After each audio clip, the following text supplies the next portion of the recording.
UCLA team that is playing with a nothing-to-lose mentality on the other side. Jeremiah Smith, one of the most extraordinary players in the entire country, and his quarterback has been locked in. Ryan Day standing by with Catherine Tapper. Coach, you told us it's important for your team to maintain focus in this game. With their starting quarterback, Nico Iamaleava, out of this game, and their backup, Luke Duncan, making his first career start at quarterback, how does that focus look tonight? Well, I mean, sounds cliche, but it's real. I mean, it really matters about us, and that's the way we look at it. It shouldn't matter about our opponent. And so, we play to a certain standard. That's the way it's got to be tonight. Want to obviously have a fast start. Wide receiver Carnell Tate is out. Jeremiah Smith is questionable, although we did see him participate in warm-ups. What is his availability tonight, and how does the game plan look for that? Yeah, he'll play, and it'll be similar to the way it was last week. And we got a bunch of guys that will have a chance to get in the game tonight, which is great. So we're going to play depth this time of year, and we will. Coach, thank you very much for your time. Thanks. All right, Catherine, thanks so much. You heard from KT, Noah Eagle, Tal Blackledge, Terry McCauley with you as well. Glad you could join us tonight to see the #1 team in the country, a team that lost a ton from a national title team a year ago. There were questions, what would they look like? They might be even better this season. When I watch them, I feel like I'm watching an NFL team, and not just because of their talent, because of the style of play. Offensively, they're deliberate. They huddle. They take their time, they execute. They don't run a ton of plays, don't have a lot of drives, but they're incredibly efficient and at the same time, extremely explosive because of their skill players. Defensively, under new coordinator Matt Patricia, definitely an NFL-looking defense. Lots of pictures, lots of moving parts, because he's got 3 or 4 high-level players that can play versatile, multiple plays. He moves those pieces on the chessboard. Fun to watch, hard to try to figure out. Real challenge now, especially for UCLA without their starting quarterback, Nico Iamaleava. Yeah, so we're going to see Luke Duncan tonight, who's been a guy in the program for a few years, waiting for an opportunity, right? I'm sure he didn't think his first opportunity to play and throw passes would be against the #1 team in the country in their stadium, but you don't get to pick and choose when your opportunity happens. It's here for Luke Duncan, and he's going to try to move this team. Duncan and the Bruins hoping to shock the world. They've already done it once this year against Penn State. Now hoping to do it on the road against the top team in the land. The undefeated Buckeyes looking to keep it rolling against the Bruins on Big Ten Saturday night.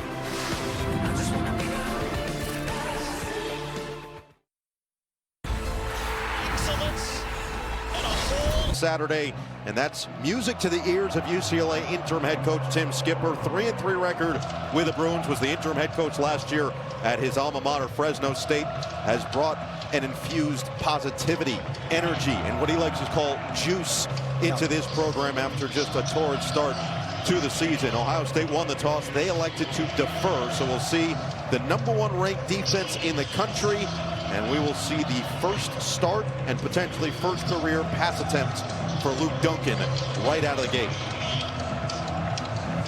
Jaden Fielding will send it away for the Buckeyes. Mikey Matthews is back there for UCLA. Underway from Columbus.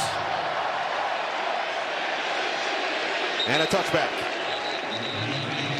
So Luke Duncan making the start in place of Nico Iamaleava, out with a concussion, redshirt sophomore, first career starts. He took 6 career snaps a couple weeks ago against Michigan State. All were handoffs. Yeah, I mean, he's tall and lean, similar to Nico. Doesn't have the same running ability. That's what they'll really miss without Nico in the lineup. And I think the strategy for Jerry Neuheisel, the offensive coordinator, play caller, let's just get some safe plays early, get him comfortable, and their focus is 4 yards of play. If we can make 4 yards of play, we'll be okay. Easier said than done against this Buckeyes attack on the other side, led by Matt Patricia. First drive starts from the 25, play clock all the way down, and the first pass attempt of his career is going to be a loss of 2 to Javian Thomas. This UCLA offense is going to have to rely on those 4 running backs and a couple of real skilled players on the outside. Yeah, you take a look. I mean, they've got 4 different backs. Javian Thomas is going to start the game, but we'll see a lot of different running backs. They'll substitute them liberally up front. Pretty good offensive line. Eugene Brooks was out a little bit with an injury. He's back in the lineup. He's good to go. New change at right guard because Garrett DiGiorgio out with some back spasms. So Jerry Neuheisel took over Midway through this season, 33-year-old former UCLA quarterback will have to get creative. Get to the outside, gains 4 yards before Lorenzo Styles gets to Thomas. And this is the situation that Jerry really wanted to avoid for his young quarterback. 3rd down and long against this defense.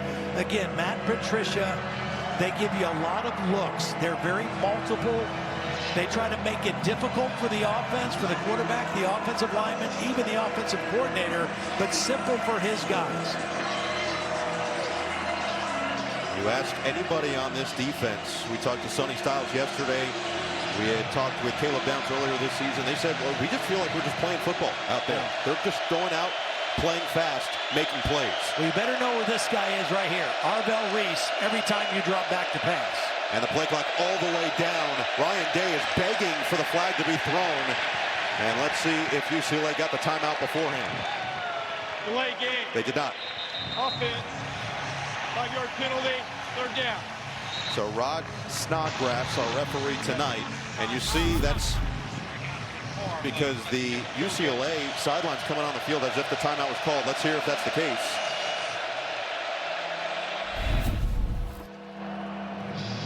And Ryan Day is beside himself. They did give them the timeout. Wow. So they initially called the delay of game and now have gone back to award UCLA a timeout. Well, I think what Ryan Day's upset about, Noah, is I think he feels like they broke the huddle with 12 guys potentially. Because there was a late guy leaving the sidelines or leaving the huddle to go to the sidelines. UCLA called timeout, but I think Ryan was more upset that they broke the huddle with 12 players.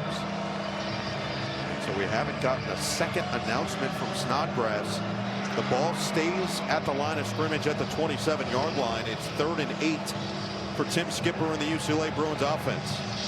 There's a good chance this is going to be a screen play right here. Something safe. Again, out of the quarterback's hands quickly. You don't want to let this defense pin their ears back.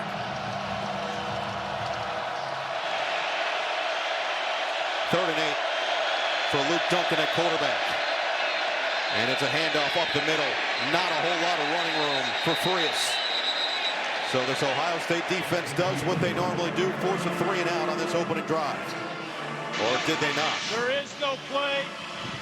Inadvertent football came onto the field. It's still 3rd down. All right, so 3rd time might be the charm to actually get the play off. Ryan Day just can't believe what's happening.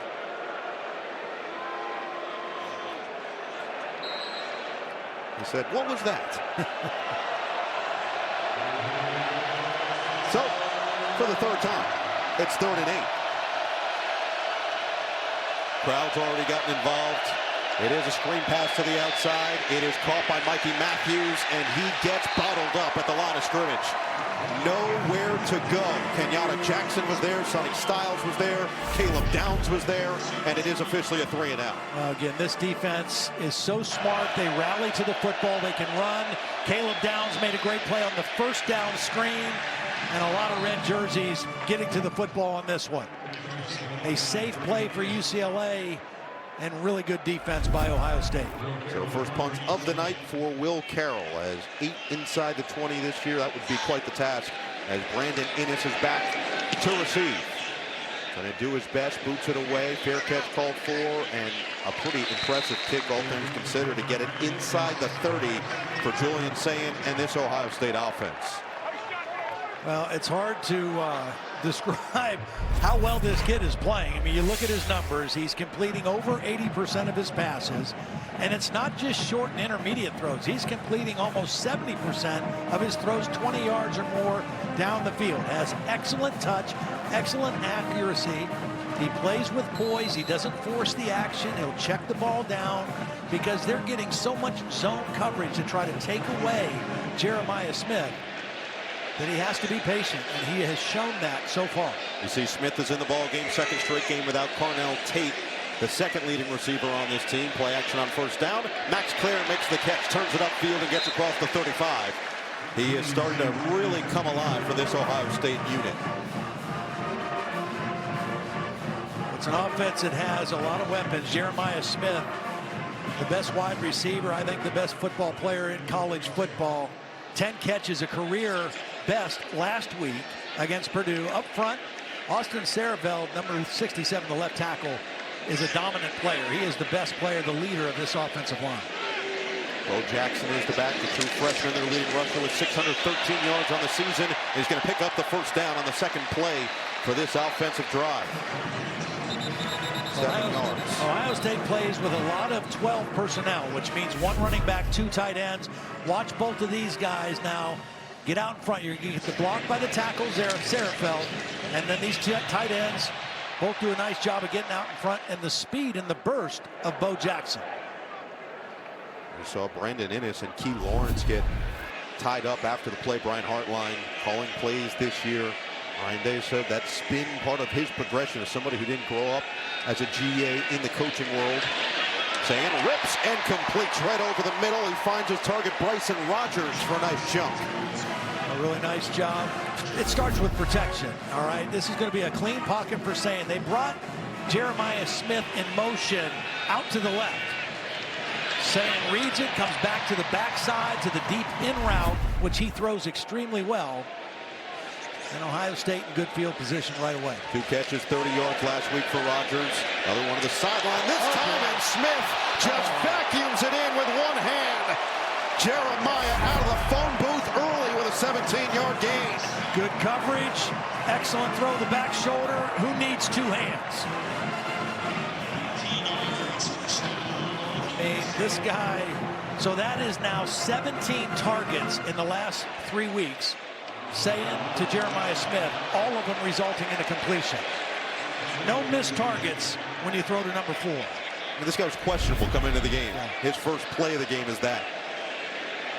Simply incredible. Gets him just on the edge of the red zone.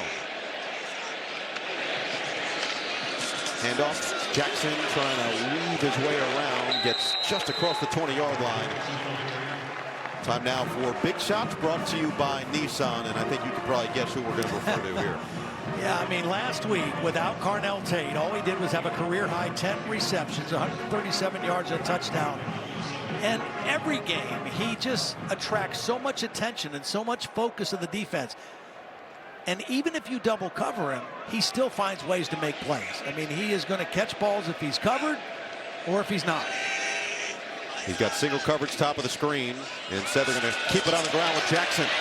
And he gets ricocheted across the 15 for the first down, all the way down to the 12-yard line, and they'll move the sticks. Again, running the football. Now, this is a team that they're not as dynamic running it this year as they were a year ago, but they're getting better. And when they really want to run it, grind it out, they're going to run to that left side behind the tackle Sarafeld and Luke Montgomery, the left guard. Up the middle, Jackson pushing the pile to the 5, kept his legs turning all the way down to the 1-yard line with a flag down. They ruled him down at the 1 with a flag back at the 17-yard line.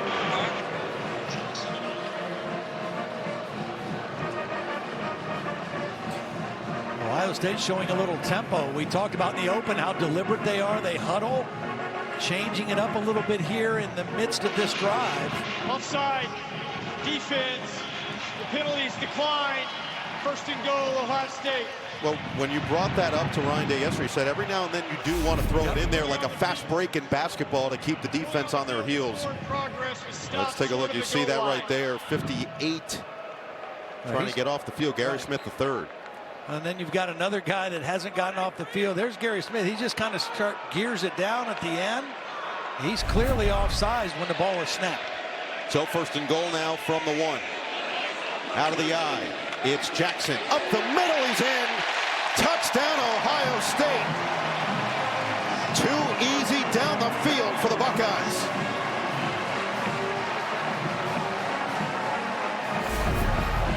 Well, they're going to block down here. They're going to bring Shabola and lead the way here. He gets a nice job, little power play. Gets up in there. And Jackson in for his 3rd touchdown of the season. So it was all Jackson on that drive. 5 carries, 30 yards. It was an 8-play, 71-yard possession in just under 4 minutes. And Fielding makes it 7-zip. They forced the 3 and out. Tim Skipper said this team is so impressive because they play complementary football. They've got stars like Jeremiah Smith, but they play for one another. And the freshman Jackson punches it in for his third of the season to go up 7-0. 1, 2, 3, take my hand and come with me because you look so fine. Thanks for calling Discover. This is Diane. Hi, I just received my new Discover card. It says cash back on every purchase. What's cash back? It's new. Buy what you need, earn a little extra back. Even on walkie-talkies, rope, and a baseball bat? You betcha. 10 to 15 pumpkins? That works. Absolutely. How about flowers? What he meant to say was flamethrower. A what?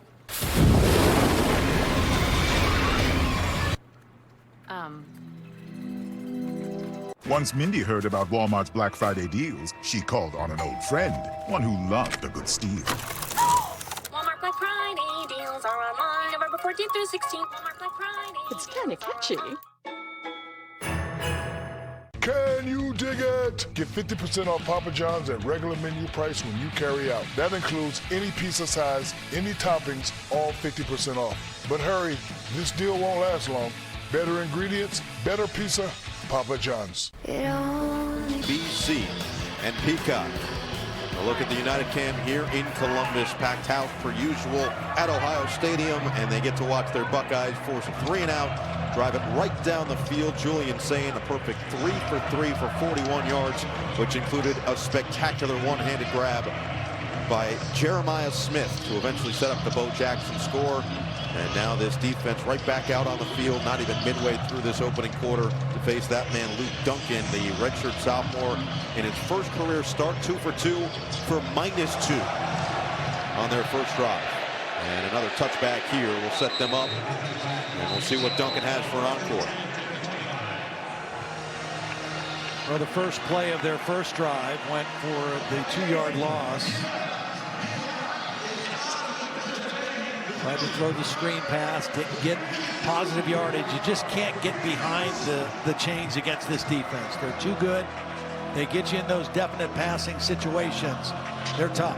You see Nico Iamaleava on the sideline out with a concussion, leading, of course, passer with 12 touchdowns. He's also their leading rusher. Yeah. He has almost double the amount of rushing yards as anybody else on this team with 474. He had 5 total touchdowns against Penn State. He's responsible for 16 of their 20.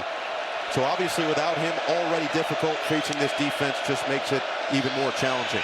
Duncan rolls, throws, another completion, this time Jack Peterson, who gets across the 30 all the way to the 32 and sets up 2nd down and 3. Yeah, nice job now moving him out of the pocket. Little play action, get him out on the edge a little bit, finds his tight end, nice easy throw. And those are the kind of plays that you got to find for this quarterback, Luke Duncan. Get his feet underneath him, get a little confidence, and this is where they can live. 2nd down and 3, 2nd down and 4. Again, I think their backs are the best. Here's a wildcat. We're going to see a lot of that. This is Berger taking the direct snap. Michigan State transfer, and he's patient, pushing. Looks like he's going to have enough. Gets it across the 35 to the 36. And the first down of the game for UCLA. I talked to Jerry Neuheisel this morning. They're at our same hotel, and he said, you know, we're going to have to be creative with our run game, which means we're going to mix in Wildcat, and we'll use 2 backs in the backfield. We'll even use some 3 backs in the backfield just to try to find some way. Again, 4 yards per play is what they're trying to get. He said, we have to treat it like we're eating an elephant, just a little bit at a time. If we can do that, we'll give ourselves a chance. Tim Skipper said that he loves seeing big giants fall hard. This would be a great example of that, as another productive play gets it across the 40 as we check in with KT. Yeah, and regarding that 4 running back committee, guys, Anthony Frias told me no one takes a back seat in our room. We all have a valuable job and a role in this offense, so why let us sit on the bench and go to waste? His mentality has always been to look ahead and be ready to capitalize, because you never know when that next opportunity will come, and tonight is a perfect example of that for all these running backs, guys. Yeah, and Catherine, that's what Tim Skipper essentially told us. They all give them the best chance to win because he feels like it keeps them fresh. They love each other. There's no egos, and they know when they're in there, it's their time to rock. We've seen Berger on this drive. It was Thomas and Frias on the first one. 2nd and 4, over the middle, it's dropped. Wow. Mikey Matthews, yeah, he had his hands on it, just couldn't squeeze it. Ball was a little too far out in front. They had space on this slant. It was an empty backfield. The ball's got to be thrown quick. Just unable to connect. A little bit too far out in front.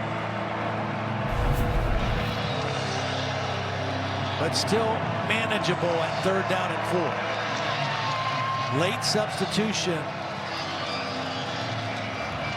for UCLA's offense. Anthony Woods coming in, so we've now seen all 4 of those running backs. Woods at 5'11", 185, play clock all the way down to 5. Again, they break the huddle late in the play clock. Already used 1 timeout. They're going to have to use another one. There it is. That play clock is out. And again, Luke Duncan, he's got so much on his mind right now. 5-yard penalty, 3rd down. I mean, he's trying to call the plays, read the defense. You see the play clock, but he has to be aware of the play clock. That's one of his main responsibilities, and they got to speed up their operation. They got to speed up getting the play to him, and he's got to speed up his in the huddle, at the line of scrimmage operation. Bruins on the season, most total penalties in the Big Ten. 71 have led to 617 yards this year. So costly because you go from 3rd and 4 to 3rd and 9 now against this defense. Duncan in the pocket. It is caught. Nice grab by Gilmer, but it's short of a 1st down. He had a half step on Igbinosun, and now 4th and short with a flag. Half the team on that side didn't even move. Full start, offense, number 28. 5-yard penalty, 3rd down. So tight end Peterson. Back-to-back penalties for Tim Skipper's team. Game clock is 6 minutes, 35 seconds. And this is what Tim Skipper was talking about all week. He knew that going against this defense was already going to be challenging enough. And so he said, we have to be near flawless if we want to give ourselves even a chance to just keep it close. Now conservative on the run to the outside. Anthony Woods got close, but he was shoved out of bounds about 2 yards shy of the 1st down by Lorenzo Styles. And again, you see how critical those penalties were, right? They were ahead of the chains. They had 3rd and 4. They get backed up to 3rd and 9. They get backed up again, and they come up short after a very nice run. They have to stay on schedule to have a chance. And the other thing in 3rd down plays, that's where Nico was at his best. That's where he created. That's where he, got off schedule and could make plays as a runner. And obviously Luke Duncan doesn't have that same skill set. We've seen a willingness for fakes from this Bruins team. Let's see if Will Carroll will punt this away on a 4th and 3. And he will. Innis under, fair catch. A bobble, but he did come up with it just inside the 20-yard line. So another nice punt from Will Carroll goes for 40 yards. And now Jeremiah Smith and the Buckeye offense back on the field, up 7.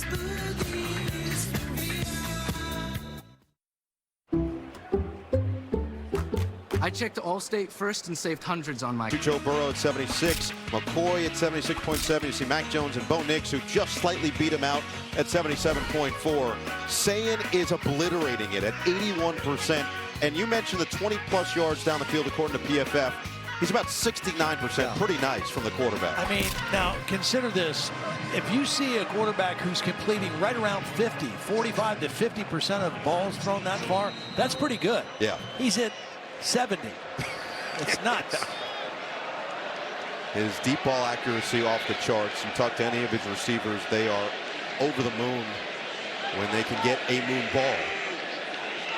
Drive will start from the 18. Around it goes Brandon Innis, looking for a crease. Won't find much, just across the 20 and down just around the 22-yard line. Well, Julian Sayin takes over for Will Howard. There was so much talk about lack of experience and what is it going to look like for the young man taking over for a veteran who led this team to a national championship last year. He said he's just been himself. Yeah. And that's what Ryan Day has really encouraged. Don't try to be Will Howard, because you saw it done that way. Again, no huddle, and Innis with the catch, trying to set up his blocking, and he couldn't slip away from the tackle. Key Lawrence did a nice job of hanging on. A big opportunity for this UCLA defense right here now on 3rd down to see if they can get off the field. The strength of this UCLA defense is in the back end. New defensive coordinator Kevin Coyle is a DB guy. 3rd and 4. Saying patient, and was that held on? It was. Brandon Inniss, all 3 plays going to number 1, and that one being the most impressive. This is pretty good coverage by Cole Martin, but another accurate throw and strong hands by Inniss. I mean, that's excellent coverage. Cole Martin made a swipe at the ball, and Inniss with a strong catch. This is not the normal Ohio State offense we're used to seeing with the huddles, as Smith has his 2nd catch and takes it to the 39-yard line for 7 more. As much as anything, this just shows UCLA and future opponents, they still know how to go fast, right? This is still part of what they can do if they want to change the tempo.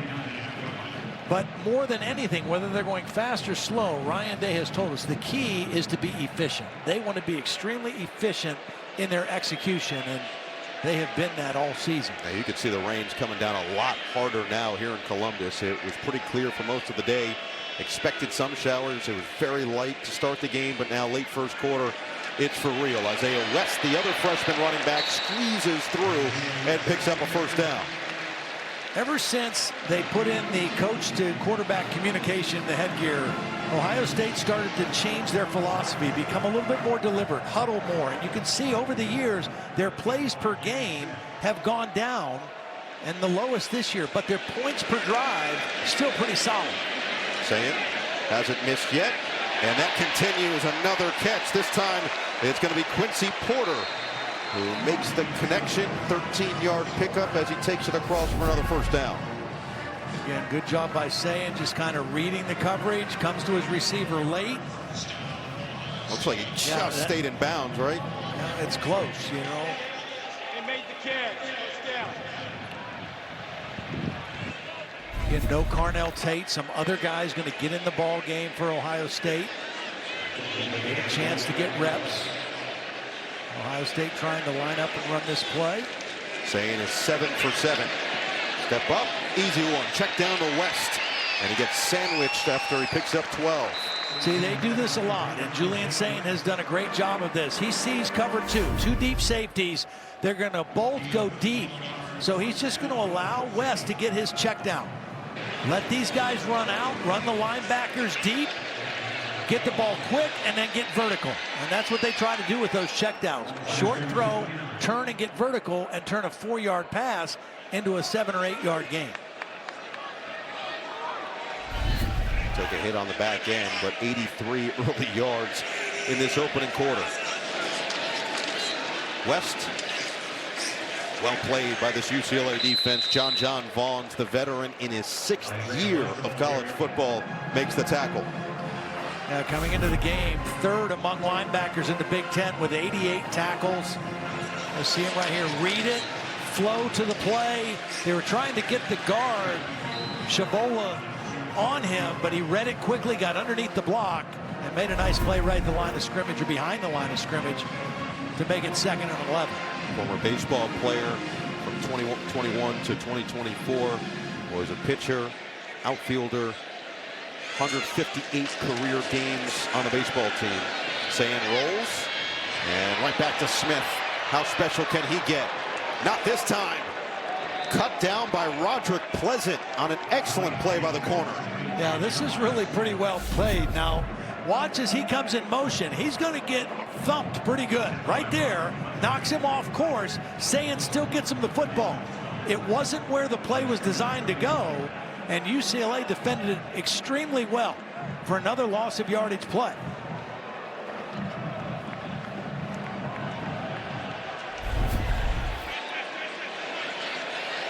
Tenth play of the drive is a 3rd down and 11.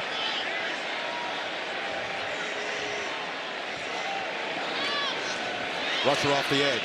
Lofted, Claire, over the shoulder catch, short of the 1st down. He gets decked out of bounds as Sayin took a shot and comes up a little bit hobbly. Cole Martin came on the blitz. Yeah, Cole Martin's going to come clean. Just kind of fell kind of awkwardly at the end of it. And it looks like Ohio State not going to go for it on this 4th down, attempt a field goal. Maybe Ryan Day saw his quarterback get up a little gingerly and say, you know what, let's line up, kick a field goal, make sure he's okay, and come back to play the next drive. Good defensive possession and stop right there by UCLA. Jaden Fielding on for a field goal attempt here. 41-yarder is true.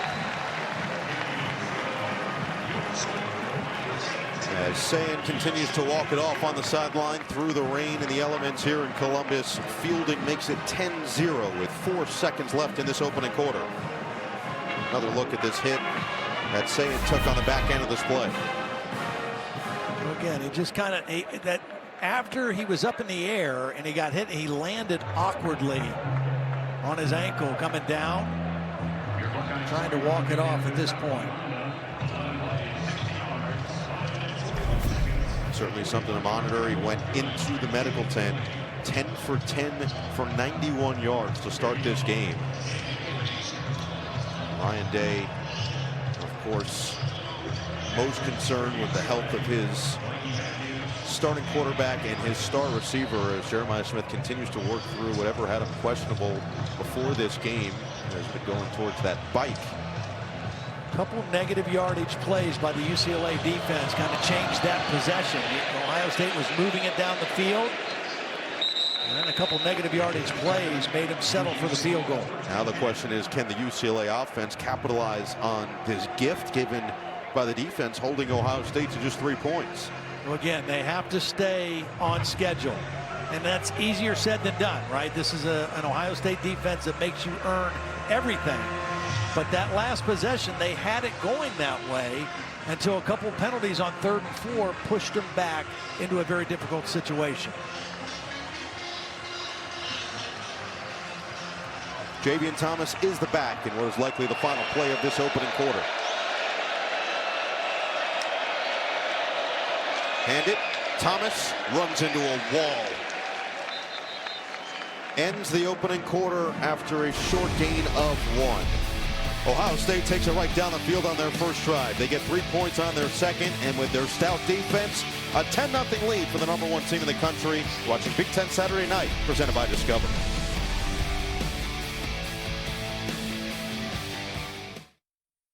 At Ohio State, we are the #1.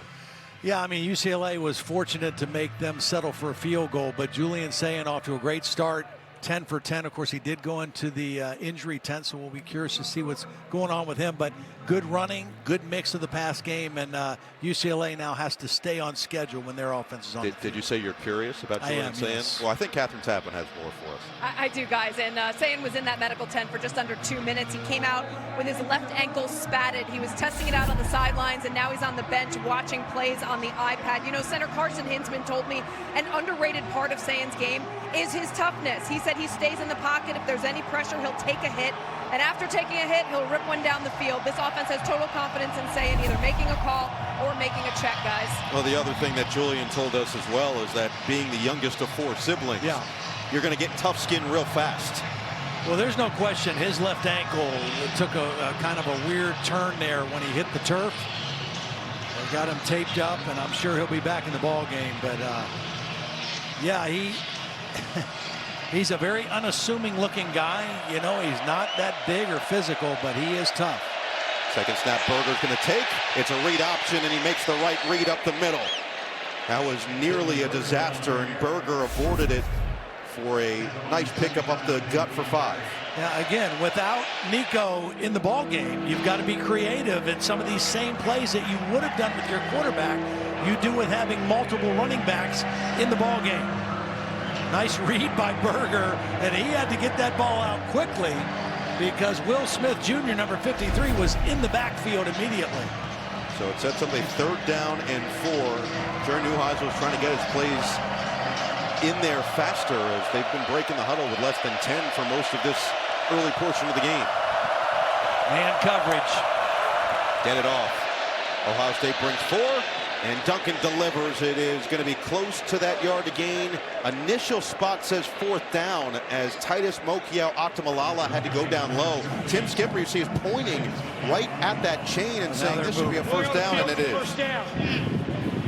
sometimes you just need to put a little bit of effort into your argument. Yeah, good conversion, but if he keeps that ball out on the outside where it should have been, he can turn upfield and get additional yardage. He had some separation from the corner Matthews, but they get the conversion and a new set of downs nonetheless. About as close as it gets. Looks like he made that catch right at the 35. Handoff up the gut. And this is tough to run against this Ohio State defense. Anthony Frias picks up a couple of yards. Yeah, Frias had a chance to maybe bounce this a little bit outside, and he didn't. And it ended up being a very short gain. Again, this Ohio State defense, they rotate a lot of guys on the inside, and they've got guys like Styles and Arvell Reese and Caleb Downs that can play multiple positions. They're very versatile, and that's what allows Matt Patricia to change the looks of their defense. Buckeyes allowing the fewest points in the country. They're top 5 in rushing yards per game allowed at 82.9. And now a flag is down for UCLA. False start. Offense. Number 2. 5-yard penalty. Second down. Third penalty for the Bruins will go against Moki Alatamilala. And they can't survive these kind of penalties. I mean, they're going to shift the tight end out. And when they did that, the wide receiver moved. You have 2 guys moving at the same time. They can't overcome those kind of penalties. They have to stay in manageable down and distance situations against this defense on the road with a new starting quarterback. Iamaleava has stepped up as a great leader. Looking to do the same despite not playing today. Anthony Woods shakes free and then delivers a little bit of extra pain across the 35 to the 39. He'll gain 7 and make it 3rd down and 6. Yeah, Anthony Woods has been a little bit banged up. They're happy to have him back healthy. Again, 4 running backs. There's not a whole lot to distinguish the difference between them. They just rotate them through, keep them fresh.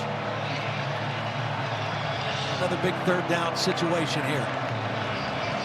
Ohio State has only allowed 6 points all season in the first quarter. The quarter they've allowed the most points is the second, with 23 points allowed in 9 games. Ozzie Gilmer, the leading receiver, has yet to get a ball. Duncan looking that way, and it's incomplete behind Gilmer. Again, a ball that's thrown low and behind, even if he catches it, he's going to be short of the 1st down. This has to be out in front where the receiver can turn upfield and run with it. Now there is pressure. Caleb Downs was in there quickly, but not where you want the football to be thrown. So Duncan now 4 for 6 with 9 yards. 3rd punt for Carroll. Innis standing back at his own 15.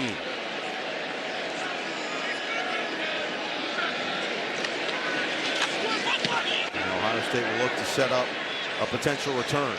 Innis gets cracked, stayed up, and ends up gaining about 3 on the return. Another nice punt by Carroll goes for 47 before Innis takes it a couple. But a long field once again for this Ohio State offense, and Sayin next. Your new bike is officially protected by America's #1 motorcycle insurer. Down. It is Georgia up 7-3. Noah? Big one in the SEC. Already saw Alabama suffer their first conference loss of the season. Now Ohio State, one of just a couple undefeated teams left. Texas A&M had a scare earlier this afternoon. They came through. Of course, Indiana got a win. They are 11-0 for the first time in program history. Now Ohio State trying to go 10-0 here with a 10-0 lead. Bo Jackson is the back from the 18-yard line. Surges up the middle and drags a couple of tacklers with him to the 25. Seeing Bo Jackson, seeing Julian Sayin, of course, but this running back by committee right now for Ohio State, the developmental stages for all of these younger guys. Well, you've got 2 freshmen in Bo Jackson and Isaiah West, and a veteran guy in C.J. Donaldson, and Peoples kind of right in between them. But the 2 freshmen both had injuries in high school, so they didn't get a whole lot of reps. They're still learning. You don't get tackled a lot when you're in high school. You don't get tackled a lot in practice. It's different from practice to games, and every time they play and every rep these young backs get, the better they are. Right back to the ground, and Jackson 2 carries for a 1st down. He gets this one to the 30. You know, I mean, just to finish that, last year everybody says, Ohio State fans, well, we're not where we were last year with Travion Henderson and Quinshon Judkins. No, they're both NFL players, but you know, when TreVeyon Henderson got here, he was not an NFL player. He had to develop. He got better as he was here.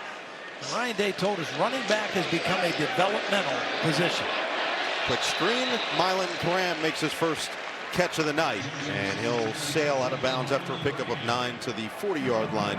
The other thing that Ryan Day said about TreVeyon Henderson is you can use his example of what his NFL rookie years looked like. Slow start, hasn't looked like he was going to be a part of the offense, wasn't going to be a part of their success, and then last 2 weeks, some injuries, some opportunity, 5 touchdowns the last 2 games. Yeah, he is really starting to pick it up.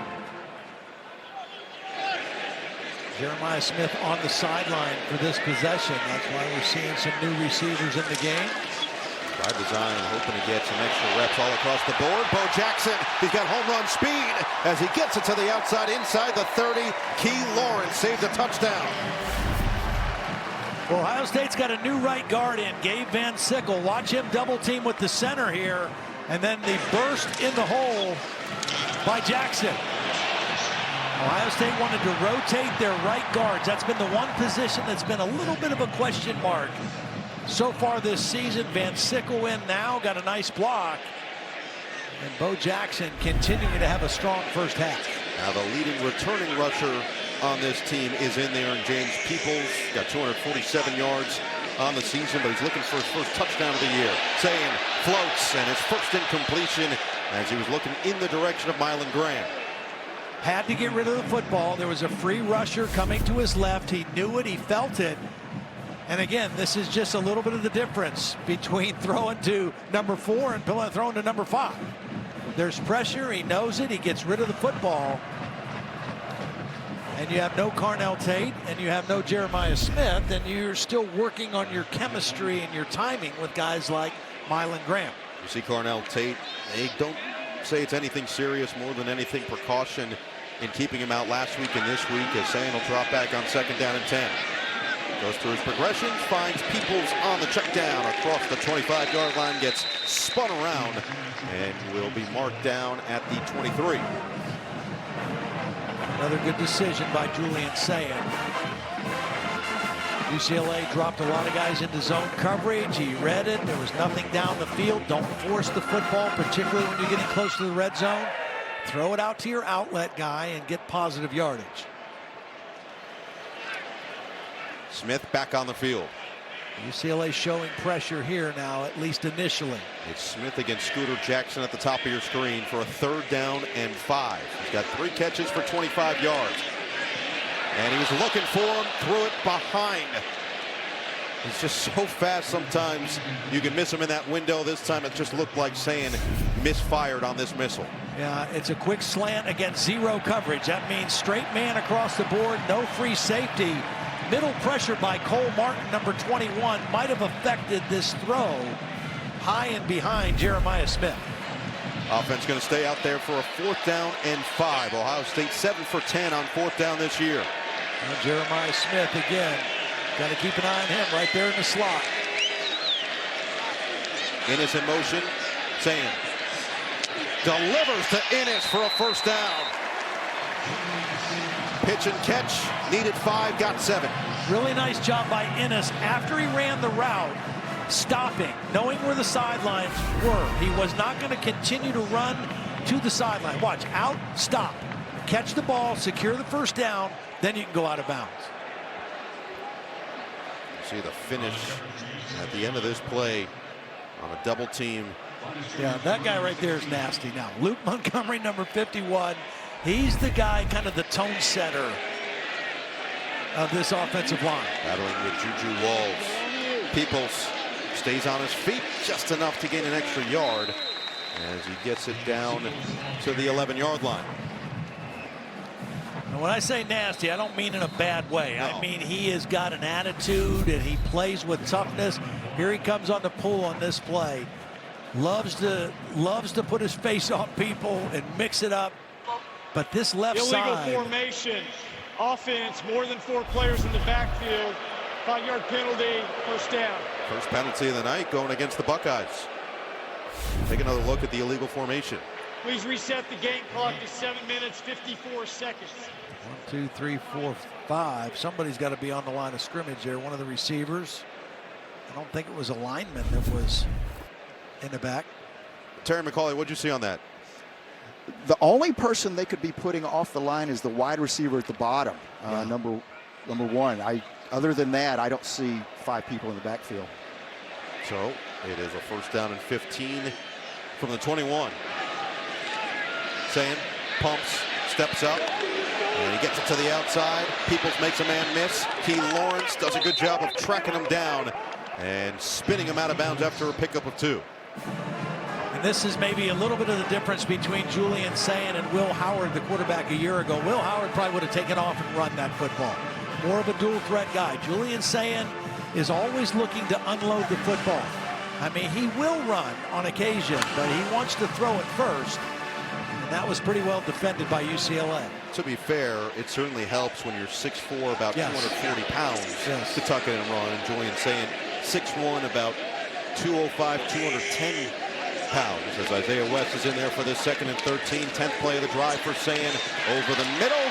And another one, contested catch by Innis as he holds on, but a flag is down.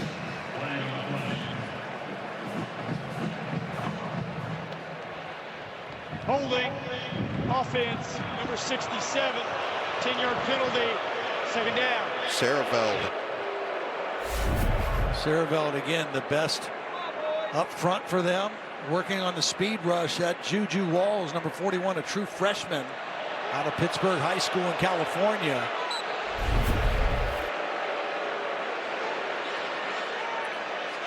Terry McCauley gave us the thumbs up, so they will move it back further after a very clean 1/4.5. Couple of penalties on this drive makes it a 2nd and 23. Got to get it to the 6-yard line for a first down. Looks like a 3-man rush, dropping 8 here by UCLA potentially. Smith in motion, 2nd and 23. Sayin, he'll escape. Now he will run. Sayin trying to direct traffic in a modest gain, maybe 3, as Scooter Jackson did a good job of cutting him off. This is a good disguise by UCLA's defense. They showed like they were going to play zone, and they're trying to throw a screen pass. You see the attention Jeremiah Smith gets. They had that covered, and Julian Sayin makes a good decision in this case to run the football. Tried to throw a screen to Jeremiah Smith off the motion, and it was well defended by Andre Jordan, number 2. Kevin Coyle came over midway through this season, 69 years old, was the defensive coordinator for Tim Skipper when he was a player at Fresno State. He was an analyst at Syracuse to start the season. Sayin on 3rd and 20 with all day, delivers, and it is hauled in by Smith, but short of the sticks. So Jeremiah has his 4th catch, another impressive one, but short. You can have 2 defenders there. You can have a hand on the football. That ball may have hit the ground, actually, too, as he was going to the ground. That's well covered. Does he maintain control as he goes to the ground on this one? Well, it can hit the ground as long as it doesn't completely derail the whole process of the catch. They're going to go quick here. It's a 15-yard gain should it stand on the field. They already converted on 1 4th and 5. This one a 4th and 5 from the 11. That one, they're going to take a look at this one. Well, Ryan Day actually called a timeout. Charge timeout, Ohio State. Wow. With 4:50 to play in this first half, it's the first timeout for Ohio State as they're trying to punch it in and hoping that this catch by Jeremiah Smith will stand.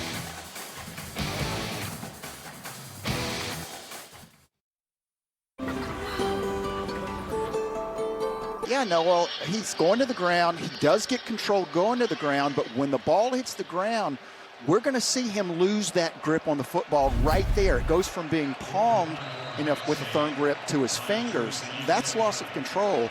Should have been reviewed and reversed to incomplete. Instead, it's another 4th down and 5 for this offense. This drive has gone nearly 7 minutes. Sayin, good time. He'll move. He'll look. He'll throw. Touchdown! The patience of Julian Sayin as he finds Rogers for the score.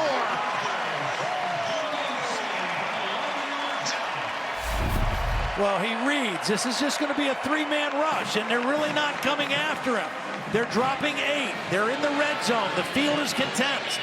So he's got to just buy time and wait for somebody to uncover. The DB slipped, and that was all he needed. Once he saw the slip by the defensive back, he knew he had separation and got him the football. Just a slight slip by Cole Martin, enough to open up that play for Bryson Rodgers in the touchdown. 25th touchdown of the season for Sayin, and the first touchdown for Bryson Rodgers, Jr. from Tampa. Clock malfunction on the previous play. The clock is correct. The catch is good. But Julian Sayin, 15 of 17, 138 yards and a touchdown. Most importantly, his movement looked excellent through the drive. Yeah, his ankle doesn't seem to be a problem that time. Did a great job extending the play, knowing that he had time because there were only 3 rushers waiting for somebody to uncover, and he gets the touchdown. Fielding tacks on the extra point. No Carnell Tate for the second straight week. No problem for Julian Sayin. He has been spreading the football around. It's Rodgers in there to extend the OSU lead. Tender love and care makes life worth living. We have air raid, spread option, but let's look at pro style spread. You'll see teams run it because it blends pro style offense with spacing concepts. Teams choose it for balance, incorporating traditional running concepts with complex passes. It still uses RPOs, but quarterbacks avoid pressure by getting the ball out quick, relying on versatile playmakers. Now, back to the game. Well, this is the touchdown. It is a spread formation. Julian Sayin in the shotgun, and he's just going to read coverage here. I mean, it's no play fake. He sees 3 rush. As soon as he sees the slip in the end zone, he knows he has an opening, and that's just a quarterback being patient, buying time, and waiting for the right moment to strike. And capitalizing off of a play that maybe should not have counted right before on Jeremiah Smith making his 4th catch of the night. He's got 40 yards. Sayin's hit 8 different receivers already tonight. And there's Brian Hartline doing another nice job, just mixing it up, running pass, good balance, controlling the football. I'm kind of impressed, though, how much Ahmed knows about offense. Ahmed knows a lot. Breaking it down. And he's got me beat by a mile. That was impressive. Using large words, too. It'll be another touchback. UCLA will get the football down 17, under 5 to play in this first half.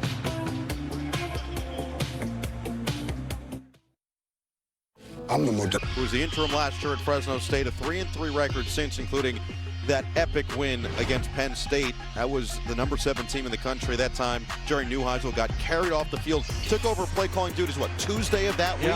That is almost hard to believe. And the other thing Tim Skipper did before he took over full time, they had a bye week when he was officially named the interim. He actually took the team on essentially their second training camp. So they did a lot of training camp type of drills and then took them bowling, made sure that they had some team building exercises off of the football field.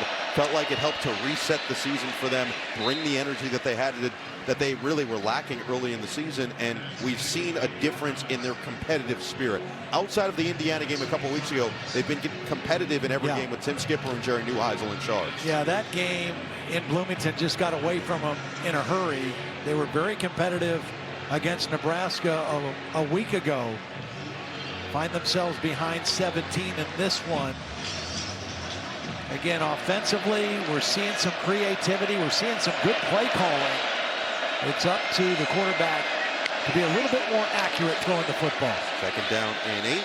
Dunking, another completion. They've been mostly short passes, and Matthews has his second catch. This one actually goes for a positive momentum.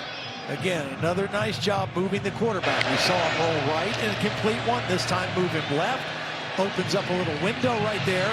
And a nice accurate throw and a 3rd down and short play. Game 7, 3rd and inches. This is where you normally rely on your 6'6", 6'7" quarterback. Instead, handoff going nowhere. Kenyatta Jackson gave him no chance of getting away. Kenyatta Jackson normally is lined up outside. This time he's inside. He's down here, and he's going to shoot this gap with his quickness. And the left guard, Eugene Brooks, 55, just can't get a piece of him. They try to bring the tackle down. He's too late getting there. And a big-time play behind the line of scrimmage by Kenyatta Jackson. Ohio State, their second. He is playing his best football of his time here at Ohio State. So Ohio State takes their second time out of this first half. We're going to get the football back with 3:14 remaining, up 17.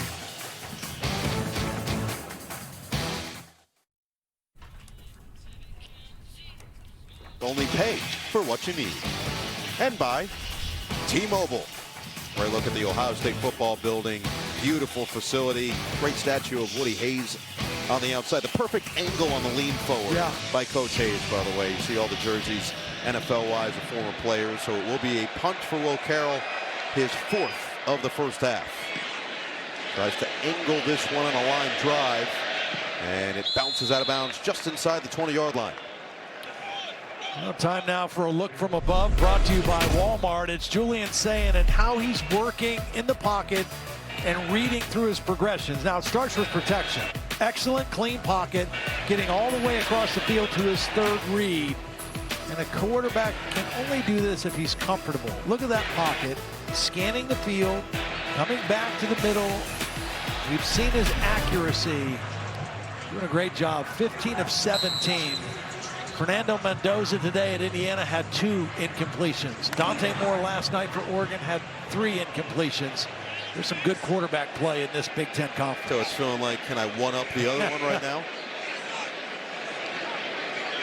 8 different receivers, 15 completions, 138 yards. The touchdown went to Rogers.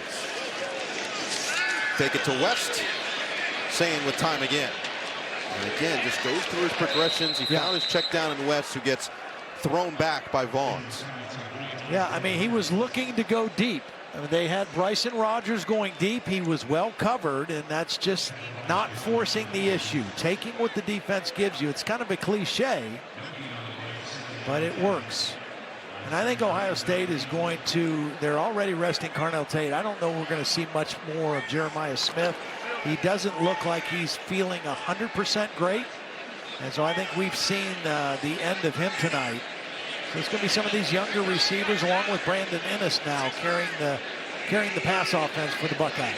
Julian Sayin said Ennis a great leader, super talented player. Speaking of super talented, Isaiah West, a burst into the secondary. Churning. Cole Martin finally tracks him down, but West right up the middle as he gains 38. Well, watch Luke Montgomery now. He's going to go to help the center, sees the center's good, gets to the 2nd level. And that's the block that springs Bo Jackson. Gets the linebacker and opens up the crease. And Isaiah West now showing his ability for the big play run. Takes us to the 2-minute timeout as the explosives are starting to pile up for Ohio State. Sayin near perfect through the air. The ground game starting to become menacing for the Buckeyes, leading by 17.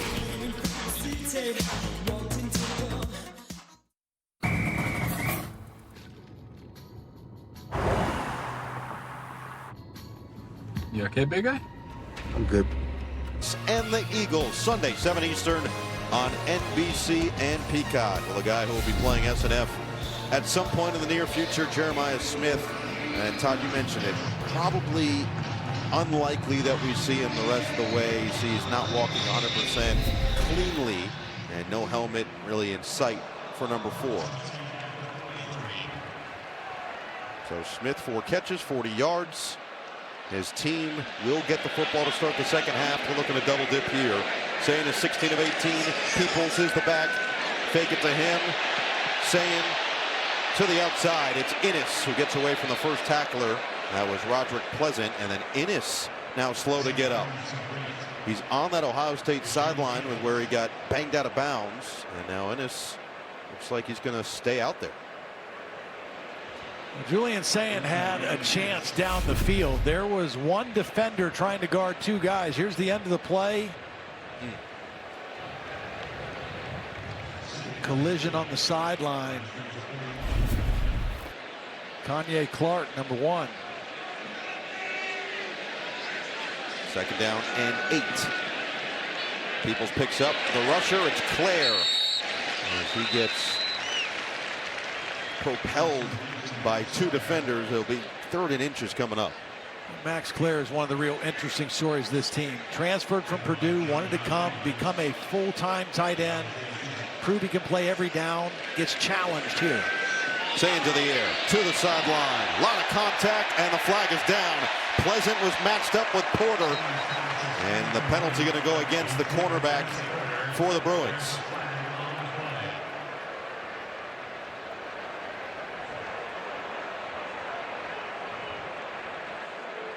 Or at least you think it might be on the offensive side. That's interference.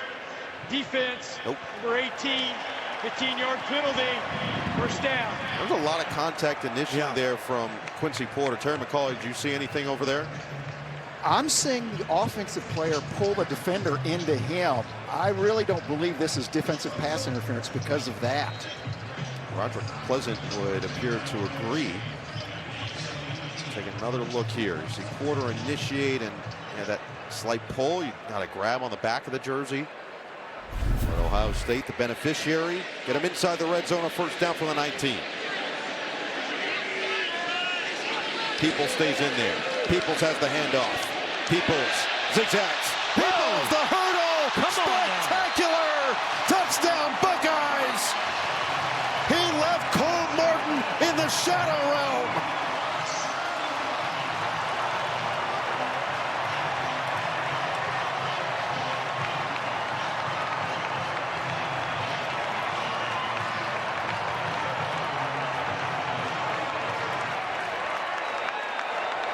My goodness.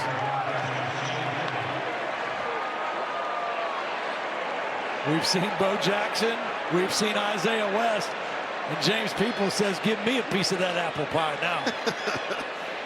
He could have the whole thing after that. Wow. 24 up. Well, first of all, watch the right tackle, Phillip Daniels. He's going to do a great job of getting the first block. And then the receiver, number 11, who we just saw get the pass interference, Porter, he's not going to get there to get his. Doesn't matter. Peoples takes care of it without the block. One big block, one big jump, and a touchdown right before halftime for the Buckeyes. Fans here at Ohio Stadium just got to look at that and have reacted accordingly. Special athletes all across the board for this Ohio State team. We've seen it on the defensive side, and we have certainly seen it on the offensive side. You just think about the fact all season we've heard, well, Julian's saying he's throwing to Jeremiah Smith, and he's throwing to Carnell Tate. Well, Carnell Tate out for the 2nd straight game. Jeremiah Smith played about a quarter and a half or so. And even without those guys, and with a backfield that is quote-unquote developing, you still see highlights like this. Yeah, and it's the perfect game for Ryan Day and Brian Hartline in this run offense of Ohio State. Coming into the game, the numbers haven't been where they wanted them to be. Coming into the game against Power 4 opponents, they were only averaging 128 yards a game rushing. Already tonight, 147 yards. So this is a great chance for them to just keep leaning into their run game. You know, they've made some switches, kind of moving some different guys around at right guard, playing 2 different guys, rotating all the backs. The only back we haven't seen so far is C.J. Donaldson. The other 3 guys are getting some reps, and all of them are playing well. Coming up on the Xfinity halftime report, Oklahoma, a huge win in Tuscaloosa. Notre Dame takes care of business for the 8th straight time, and Nicole Auerbach will project Tuesday's CFP rankings. So UCLA will get the football, 1:19 to play. Ohio State gets it to start the second half. And that was short, may have been hit in some capacity towards the line. Jermaine Matthews had a chance at the interception.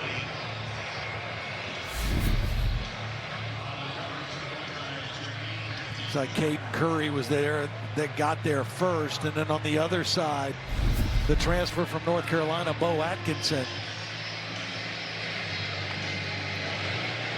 UCLA offense that's second to last in the Big Ten in points per game, 15th in pass yards per game. That's with their normal starting quarterback, Nico Iamaleava. And flags are down. I think the fourth penalty now. False start. Offense, number 55. 5-yard penalty. Second down. 4 pre-snap penalties against UCLA. And again, those are just so hard to overcome against the #1 defense in the country. Ohio State giving up an average of 7.2 points per game. Right now, UCLA being blanked and only 56 yards of total offense. It's going to be a handoff. Woods and a loss. Sonny Styles. I mean, Tim Skipper said his staff handed him the numbers. And he said, he looked down and he said, 7.2. All right, I didn't ask you for the first quarter or first half numbers. I asked you for the game numbers. Yeah. Oh, that is the game numbers.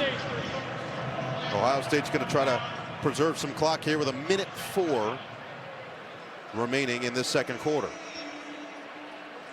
Well, this is a defense that had been excellent for the previous 2 years. They were second in the country in total defense in 23. They were first under Jim Knowles last year in total defense, yards allowed per game, and points allowed per game last year. And yet, Jim Knowles goes to Penn State, and they've gotten better under Matt Patricia. A lot of it is the scheme has been excellent. They have confused teams. You look at the fewest points allowed through the first 9 games of the season. Alabama 7.1 in 2011, Michigan 6.7 in 23, and 6.6 for Georgia in 21. All 3 of those teams won national championships. That's the company that Matt Patricia's defense is keeping right now through their 9 games. Well, Matt Patricia said when he came in the spring, he wanted to teach. He wanted to teach football. He wanted this team to become smarter about football. Not just schemes, but the game and the situations. And he has some highly intelligent guys running this defense for him. They're going to throw. Matthews. And gets driven back by Styles. Caden Curry is trying to run toward the sideline. So you see the difference in play clock and game clock here. Not a whole lot of time, but a little bit for Ohio State. See the closing speed and range of Sonny Styles. Started his career as a safety, got bigger, moved closer to the line of scrimmage, and he is more naturally fit, I think, at linebacker. Has gotten used to the physicality and being closer to the line of scrimmage, and the combination of he and Arvell Reese on the inside of this defense, pretty devastating. Unlikely that they'll run a play here. Let this play clock go all the way down and see if they call this timeout, which they should. UCLA, no second. This is a 30-second timeout. With Discover It, fans can earn cash back on their game day purchases. Well, Todd, you know a lot about Ohio high school football, and you're telling me Massillon's pretty good, huh? Yeah, they're pretty good. They defeated St. Francis de Sales 48-14 in the OHSAA Division II regional semifinal last night. Ryan Day's son, RJ, the quarterback at de Sales, had an excellent game the week before with nearly 500 yards, set the school record. But you mentioned that Massillon team, what'd they do to your alma mater? They beat them by 50 plus. So okay, so it's RJ Day's team did a little bit better, yeah. 16 seconds remaining in this first half. 24-0 for Ryan Day's team here at home. Again, the thing that is fun to watch about this defense is Sonny Styles, Arvell Reese, Caleb Downs, Caden Curry are 4 guys that have high football IQ, and Matt Patricia can move them around and line them up in different places. It's hard to get a beat on them if you're an offensive coordinator, and nobody has really been able to figure this defense out. The most points they've given up is 16 to Illinois on the road. Fifth punt for Will Carroll.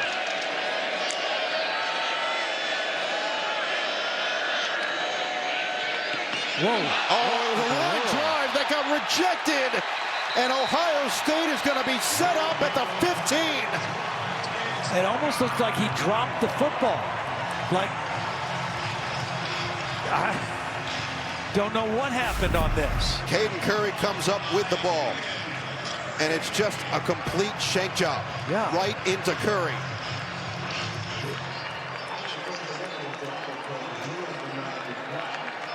It was a bad drop. He almost whiffed. Came off the side of his foot and right into the chest of Caden Curry. It shocked Curry and it shocked the punter both. And now Ohio State with a chance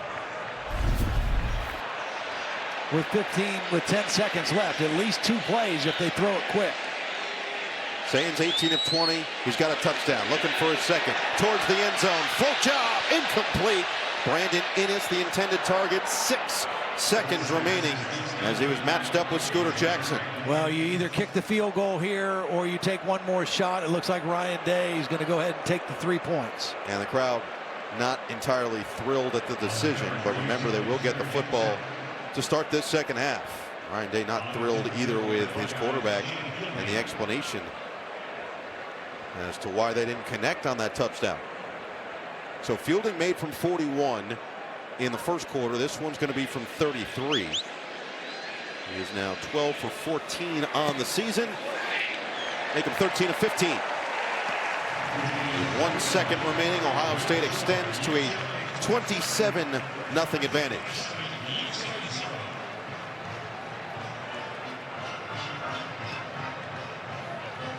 Not sure what Ryan Day exactly was upset, but he's going to try to hit Innes on the wheel route.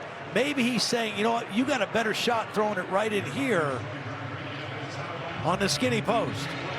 He's got leverage. He's got inside. There's no safety coming over the top. That's a harder, lower percentage throw on that wheel route. And they have to settle for the 3 points. But if you're Ryan Day at this point, you can nitpick, right? Your quarterback's playing out of his mind here again tonight. 18 of 21. He missed that one.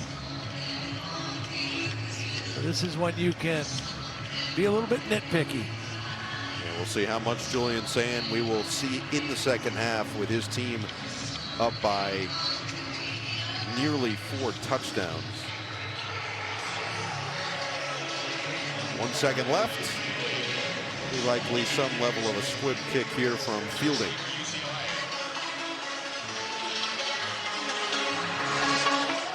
That's exactly what it is. Take it right up the middle. Fielded at the 5 by Matthews, and he'll just take a knee and take us to the half. 294 total yards for the Buckeyes compared to just 58. Jeremiah Smith still laboring on his way back toward the Buckeye locker room. We'll keep an eye on number 4 in red as Julian Sayen has only 3 incompletions. His head coach a big lead with Catherine Tappan. Coach Julian Sayen is leading a pretty balanced attack. What part about the execution offensively are you most pleased with? I think there's a good balance out there. I think we're doing some things well. I think the last couple of drives, we're moving the line of scrimmage well. We've got a couple explosive runs. I thought James' run there was electric, which was great. We've been working a lot on that. Julian's thrown some nice balls, and we got some of the younger receivers in there, so they're working through the growing pains of it all. But good first half overall. I know the importance of keeping this team focused in this game. What would you say about the end of this half and, of course, carrying that over into the second half? Yeah, we just got to come out with the ball here in the second half, play well. We'll get in there at halftime, figure out what's going on in terms of the scheme and what they're showing. They're still playing hard over there, and we've got to finish the game the right way. Coach, thank you very much. Culture, accountability, maturity for Ryan Day's team through 2, 27-0 here at Ohio Stadium. We'll check in with Ahmed and the squad next.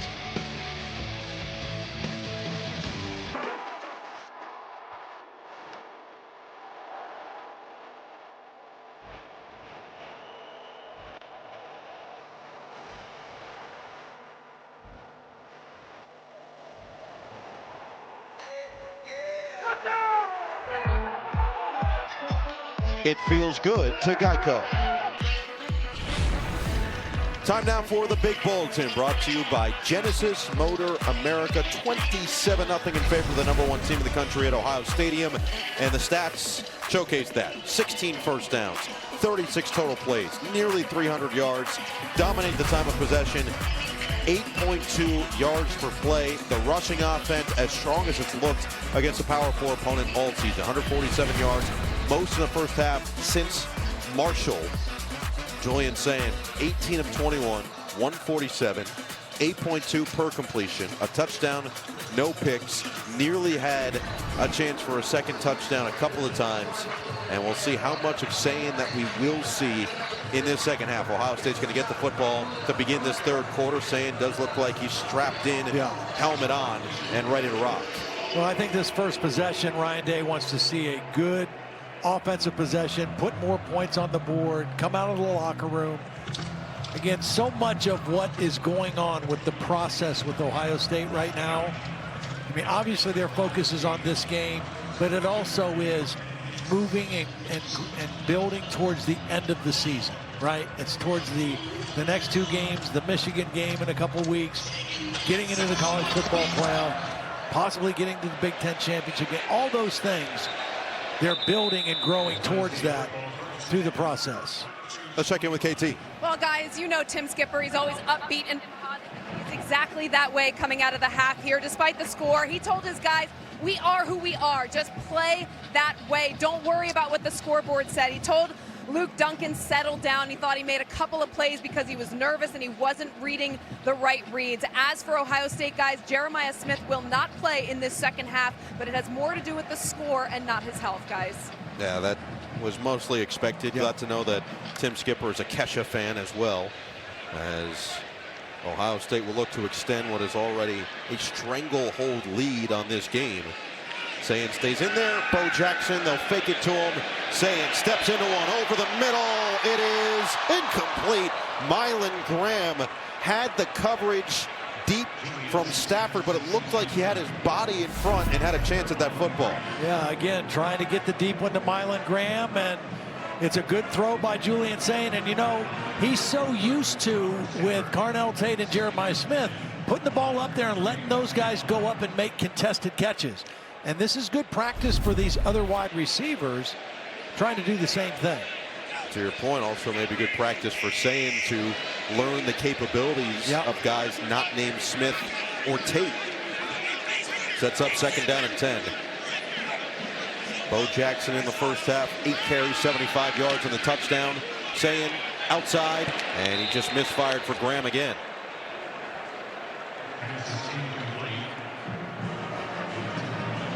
So Carnell Tate missing his second consecutive game.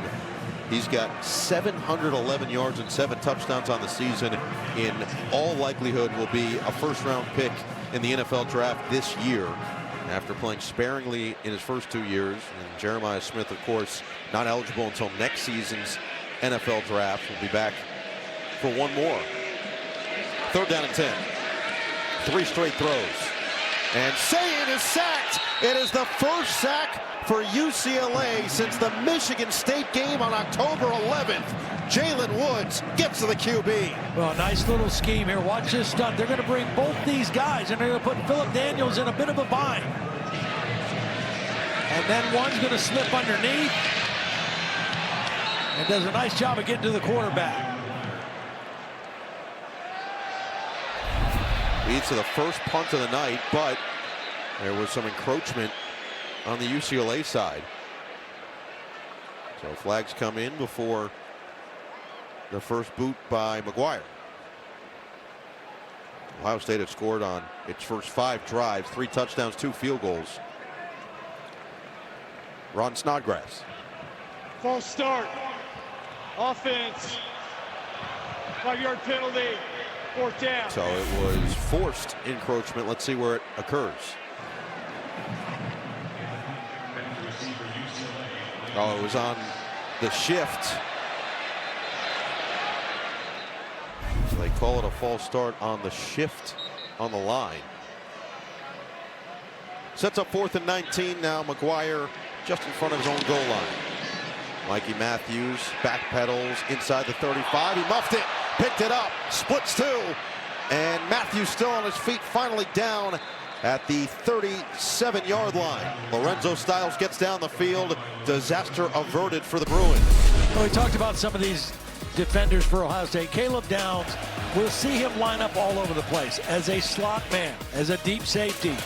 Very active in both the run and pass defense, but his versatility and his ability to do so many things, plus be a real student of the game, just kind of opens up the playbook for Matt Patricia.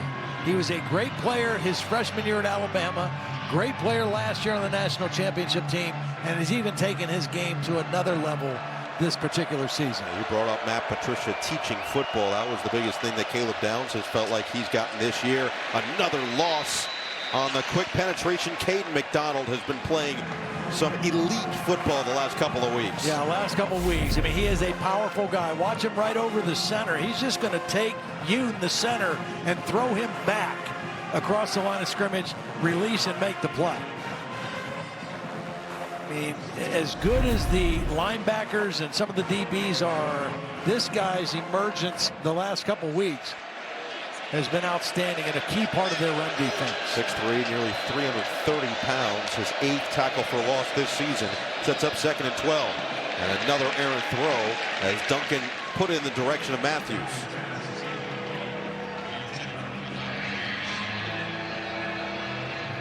Jerry Neuheisel just searching for answers out of this offense. Playing without starting quarterback Nico Iamaleava for the first time this season, out with a concussion. I mean, you say, okay, 7-11, that's 7 of 11's not bad, but 21 yards, you're averaging 3 yards a completion. And you got another 3rd and long situation right here. Woods is the back, 3rd and 12. They are 1 for 6 on 3rd down so far tonight.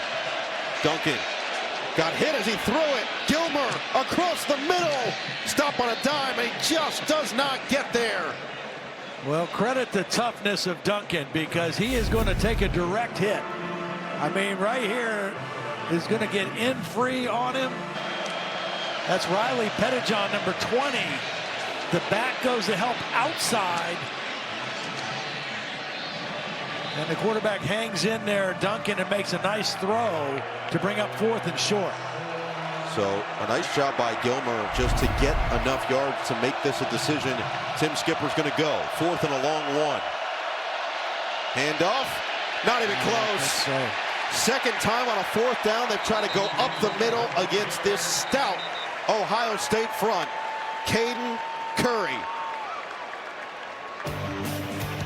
just devours the ball carrier. And again, it's the Buckeyes on the stop. Great field position for their offense when we come back.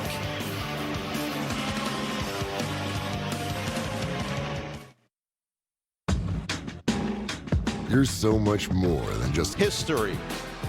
Well, it's an interesting one. We've got a guy right now in Julian Sand who's going to stay in there for the 2nd drive of the 3rd quarter that is chasing that number. 18 of 23 continues his stellar season, completing 81% of his passes coming in. Claire, the motion man, drive starts from the +45. Fake it a couple of times on the handoff. Engulfed there. Jacob Music makes a nice play. Well, Julian saying 18 of 23, and one of the things that stands out about him is his accuracy. That one off balance, still able to deliver the football to Claire. But whether he's throwing short, intermediate, or deep down the field, his accuracy is very impressive. Obviously really spin the football, but his consistency and accuracy is impressive. Completed 18 of his first 20, has missed his last 3. Now it's 2nd down and 12. Take it to Bo Jackson, and there's an easy one to get back on track to Max Clare. Slips a tackle, gets across the 45-yard line, and picks up 4. We talked about Max Clare a little bit earlier, how he could have stayed at Purdue and continued to catch a lot of balls, maybe even more balls than he's going to catch here at Ohio State. Wanted to come here, develop into being, and prove that he could be an every down tight end. So he was challenged to be a better blocker, challenged to do some of the other things they asked the tight ends to do here at Ohio State, and he has benefited from it. He still can catch the ball. He's the best route runner of the tight end group, but he's becoming more of a every down tight end. 3rd down and 8. Saying lofts, caught, short. Brandon Innes will sail out of bounds at the 38-yard line and set up 3rd down, or make it 4th down and about 3 for Ohio State.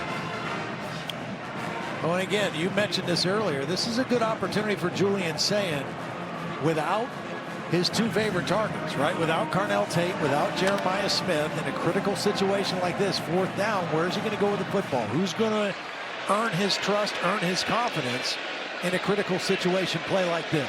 Officially a 4th and 4. They're 2 for 2 on 4th down so far tonight. Pressure picked up by Jackson, and Sayin misses his target, Max Clare. So UCLA with 2 stops to start the second half. And Ryan Day, you talked about nitpicking, just not happy with what he's seen to start this third quarter. Well, part of this problem was that Bo Jackson, the back, who's going to come over and pick up the blitz, kind of gets beat.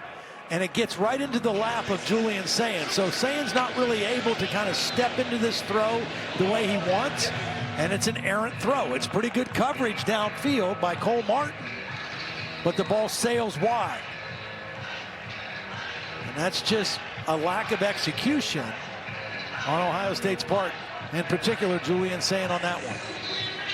Well, UCLA struggled early in the game last week against Nebraska.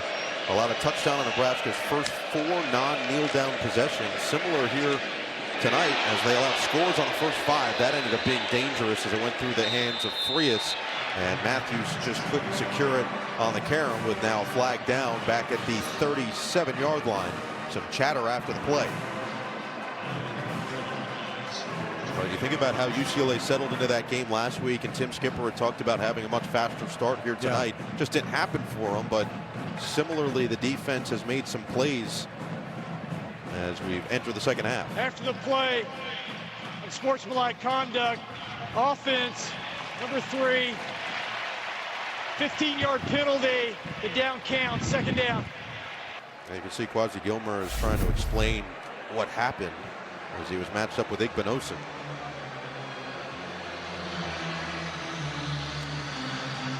He's trying to say that Igbinosun had him around the throat area.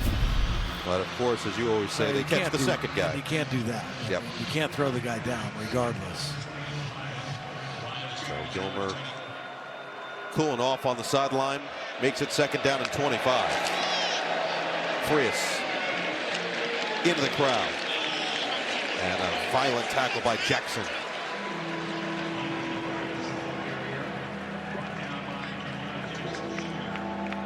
Nico Iamaleava forced to watch on the sideline. His brother Madden, one of the backup quarterbacks as well on this team.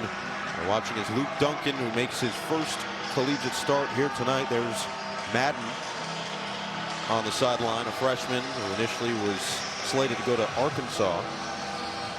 Luke Duncan, who hasn't started a game since his senior year of high school, out there, had not attempted a pass in his collegiate career until tonight. He's 8 of 13, just 32 yards. And now it's a 3rd and 22. Conservative running play. Anthony Woods stood up at the 30 by Arvell Reese. And Arvell Reese is one of those guys, number 8. I mean, he is shooting up the draft boards. 6'3", 240, long arm, can run. Excellent job taking on the block of the tackle, disengaging, and then flying to the football. A physical, violent player who can do a little bit of everything. Can play on the edge, can rush the passer, and can play off the ball as an inside linebacker, as he did there, and make a play. Will Carroll's going to look to make up for that shanked punt that resulted in the easiest block of Caden Curry's career at the end of the first half. Innes back hoping for a return. And he might get one as it angles out of bounds. And then a flag is down. So the penalty thrown near the 25.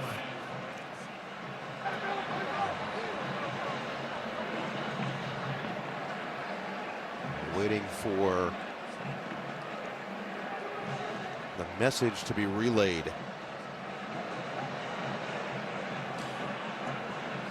As we're waiting for this, I think Ryan Day is going to keep, Julian Sayin, all those guys in the game. I think he's a little frustrated right now with maybe the lack of execution coming out of the locker room to start the third quarter. Now, again, it's a completely different scenario. Last week they played without Carnell Tate the whole game. Now they're playing without Tate and Jeremiah Smith.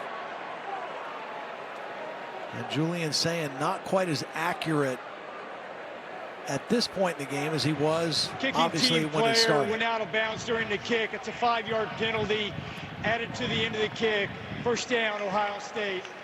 So a couple more for the Buckeyes as they hold this 27-0 lead, looking to find some better execution early in this second half.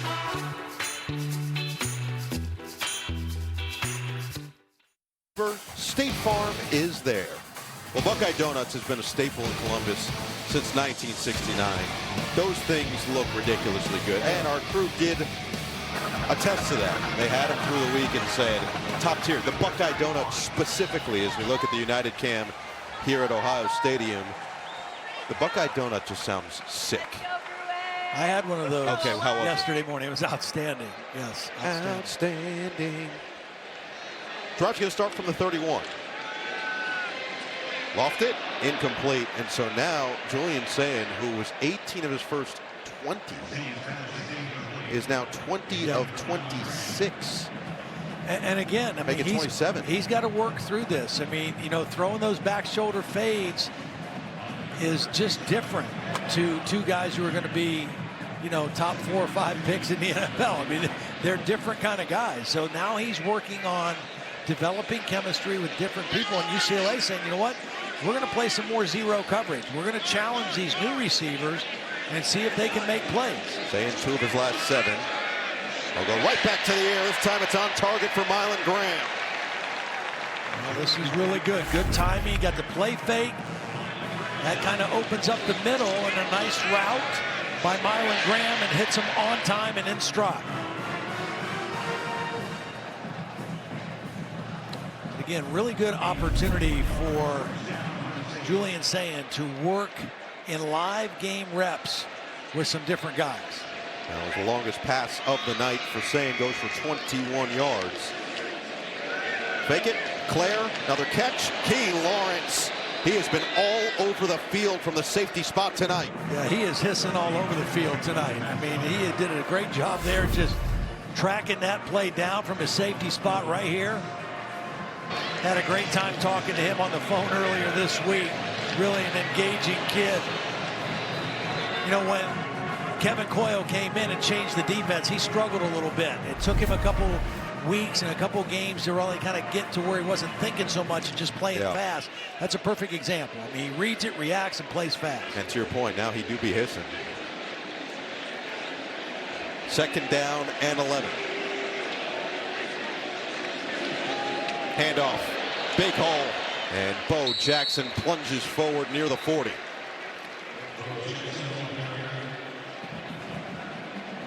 Just past the midway point of this 3rd quarter, and finally the Ohio State offense starting to look similar to what we saw in the first 2. Yeah, 10 carries for 81 yards now for Bo Jackson. Coming into the game, he had the highest yards per carry at 6.5.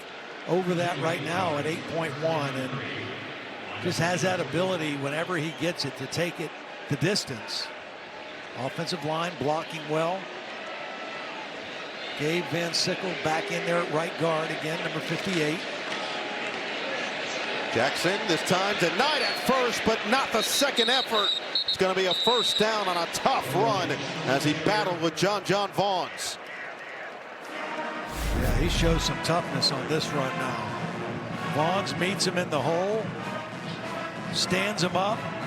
He just kind of re-centers and keeps the legs moving and gets the 1st down.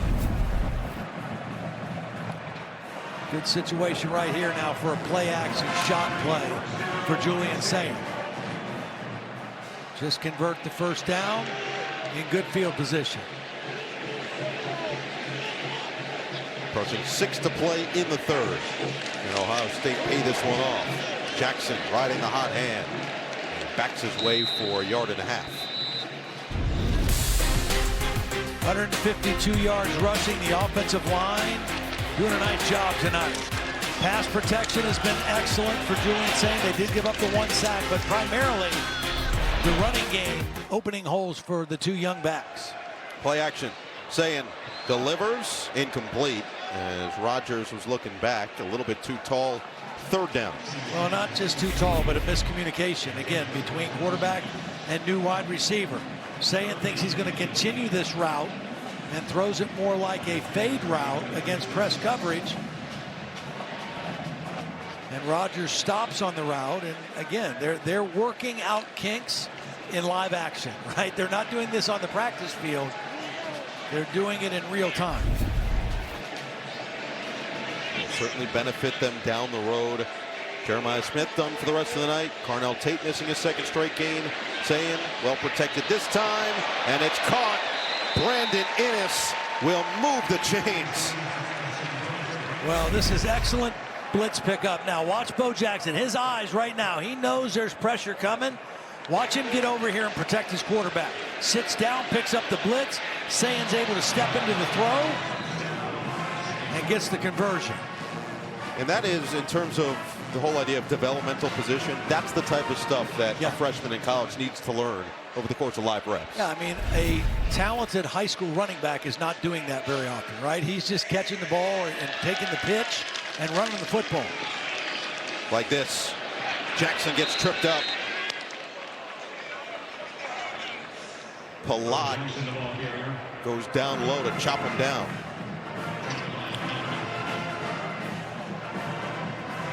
So Innes to the side, most experienced guy out there. He's got 6 catches, 30 yards.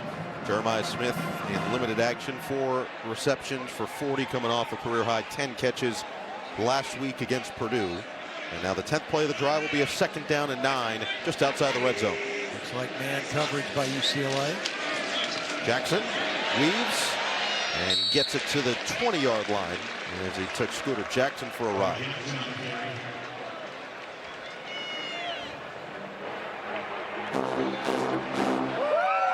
Saying now 23 of 31, 184 and a touchdown. Jackson nearing 100 yards on the night. And for this UCLA defense, just continued effort. As the Bruins have shown that fight, that nothing but mentality all the time. Their motto this week was, why not us? Stutter step, Jackson reversing field. Bo inside the 5. It's 1st and goal. Yeah, the reason this play works, watch Sareveld stay on his block on the backside, because this is a cutback. It's not designed this way, but your backside has to continue to block. Sareveld holds his block. It opens up the cutback lane, and Bo Jackson shows that burst through the hole. Now up to a career high 112 yards. Goes to the sideline. West in the game. 1st down and goal. Hand it, West, and he gets denied. Oh, the second effort, extending that football, but they ruled him down before he put it over the goal line. Impressive effort by the freshman. Just got a little bit too upright, a little too high as he hit the line of scrimmage there. That's why he was knocked back, and the ball wasn't able to cross the plane initially. Wow, tremendous second effort. He's got to run behind his pads a little bit lower in this part of the field. West might get a second chance here. And he does. And this one he walks in. Too easy. Isaiah West touchdown. And Ohio State extends the lead.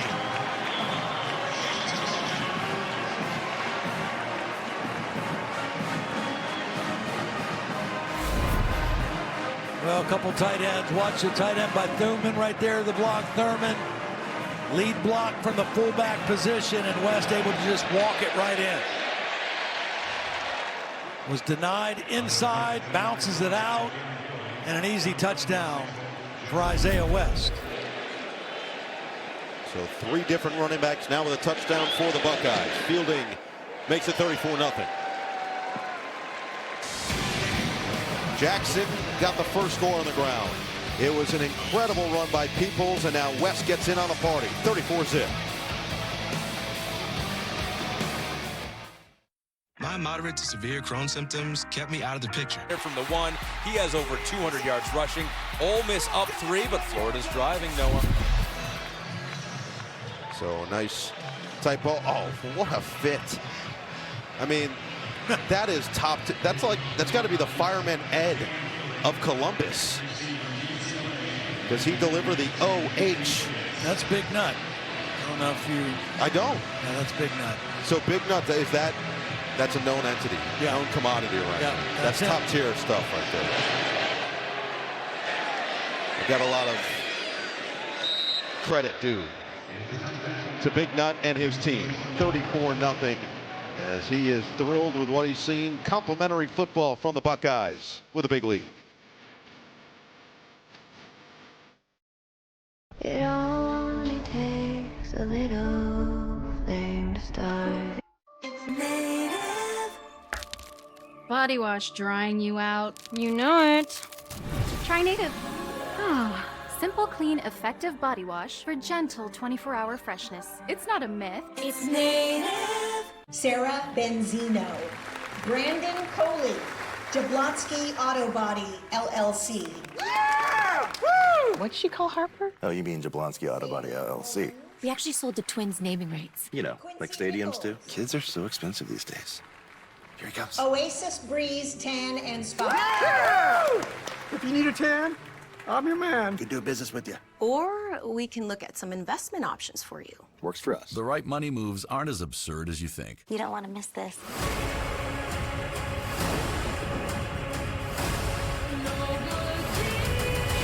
Haven't you heard? I'm the Wicked Witch of the West.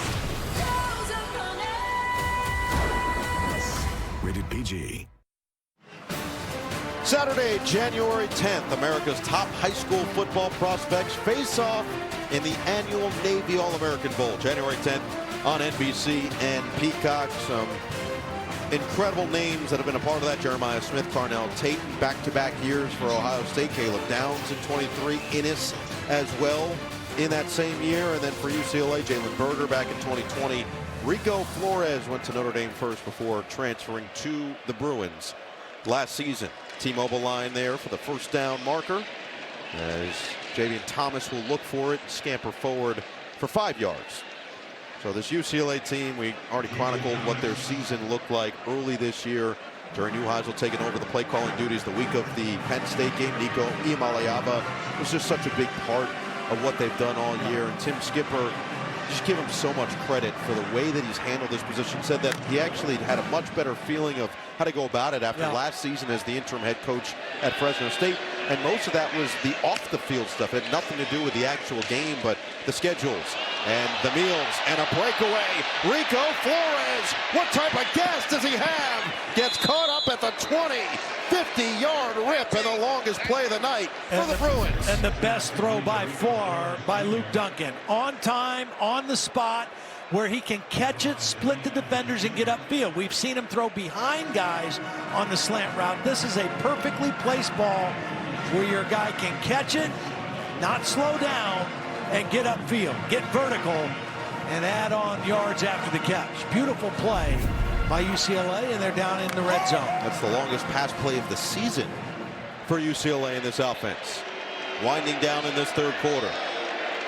Thomas stays in there on first down. Pump, Duncan looking towards the end zone. It's broken up. Mikey Matthews was the intended target, and McClain from the safety spot read it perfectly. Yeah, McClain with his eyes on the quarterback. You're going to see him. He's going to be right here, but he's going to read this. Eyes on the quarterback, and makes a break on the football and almost comes away with the pick. I asked Matt Patricia about McClain. He said he's really come on. He's kind of the backstop, the umbrella of our defense. And him doing that allows everybody in front of him to play so much faster. Wildcat, Thomas will take the snap on second down and 10. And Thomas is going nowhere. Gains maybe half a yard. Well, of all the accolades of this Ohio State defense, nothing better than how they are in the red zone. I mean, they are amazing in the red zone. Take a look at that. Just a little over half the time teams score. Only 31% of the time do they score touchdowns. 25% of the time. Turnover on downs, the most in the FBS. I mean, they are outstanding in this part of the field. All numbers courtesy of PFF. Third down and 9. Duncan looks. Duncan delivers in stride. Quasi Gilmer, touchdown. Gilmer shows off the speed and gets the Bruins on the board. Now this is good. This is a man beater. So you have two crossers coming from the right. You have Gilmer coming underneath. And the corner is going to kind of get picked off by his own guy. That was Devin Sanchez, number 6, a true freshman in coverage. He gets kind of picked off by his own defender. Nice call, anticipating man coverage. And they get the touchdown. Mateen Bogani with a chance to add the extra point. And a 5-play drive, 75 yards down the field, makes it 34-7. Time now for a Modelo game break. Here's Ahmed Fareed. All right, Noah, let's check in with Texas and Georgia after a Gunnar Stockton interception. Arch Manning to Ryan Wingo, 7 yards out. 14-10, Georgia with the lead. Ohio State's got Big Nut. Texas has McConaughey. Noah? Oh, that's not even a close competition. Come on, Columbus in here. Quasi Gilmer, we asked him about playing soccer. There's Big Nut over there, has been locked in on this game. We asked Quasi about playing soccer as a kid. And he said, I really just played because I was fast. Yeah. He couldn't get me to stop running as a kid. We saw that next tier of speed that he just showcased on that touchdown. Well, and we saw a couple things in that drive, right, that we haven't seen with this Ohio State defense. A 51-yard completion, only the second play of over 40 yards Ohio State's defense has given up all season. And then they get the score, the touchdown in the red zone, which have been very hard to come by teams. So a very impressive drive for UCLA and their new quarterback, Luke Duncan, right there. And again, a credit to this team and this coaching staff for continuing to play hard through this game. Down 34-0. They cut into the deficit just a tad. A slip and a takeout by Lorenzo Styles. Looking for that crease. Lorenzo Styles gets a block. Lorenzo Styles, the former wide receiver, with a house call. Ohio State royalty to the crib.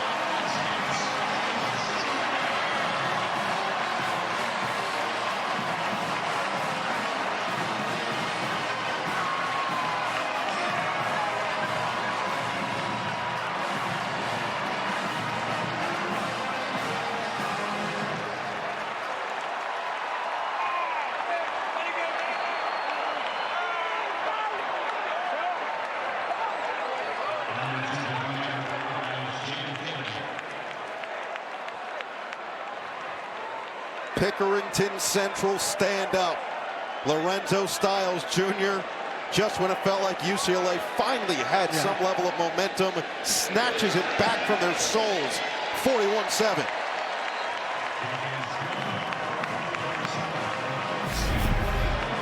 Well, this is a great job. Styles in the end zone when he fields this kick, and he's going to bring it all the way back across the grain.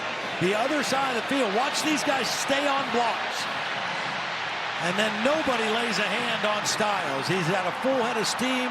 Started on the right side of the field, brought it all the way back across the grain, picked up a couple nice blocks, and just like that, Ohio State with another touchdown.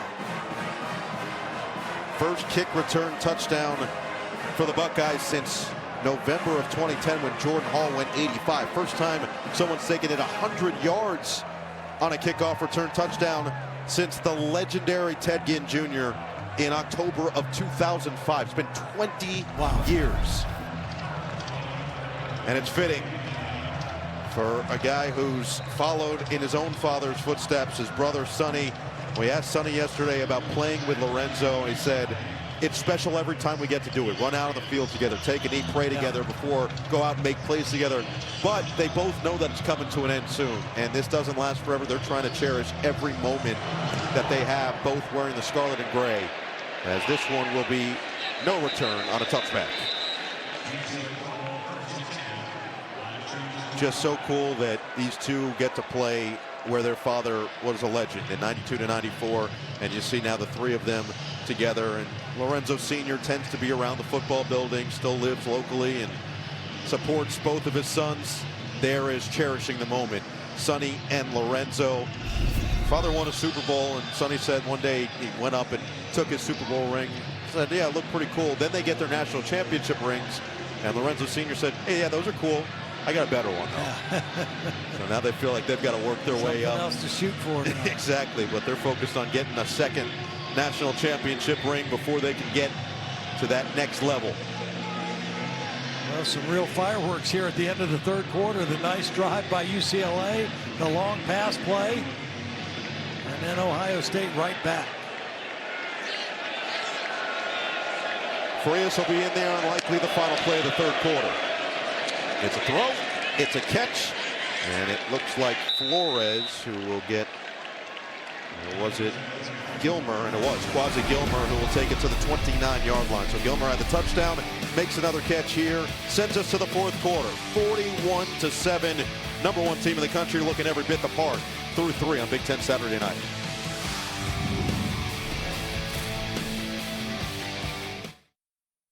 So I got this friend who said he used to be on T-Mobile, but their network kind of sucked. His words.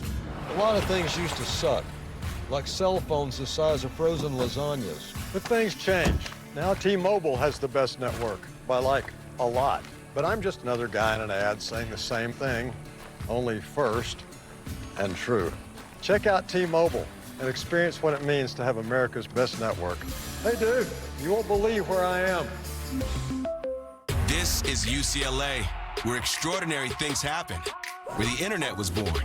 Yes, the internet. Where Coach John Wooden inspired us to make each day our masterpiece.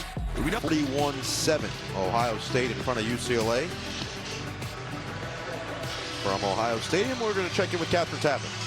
Well, guys, UCLA is without their starting right tackle and left tackle. Cortland Ford, the starting left tackle, spent time in the medical tent. They were working on his right leg knee area. He came out. He was trying to work through it on the bike, but he's been seen limping on the sidelines.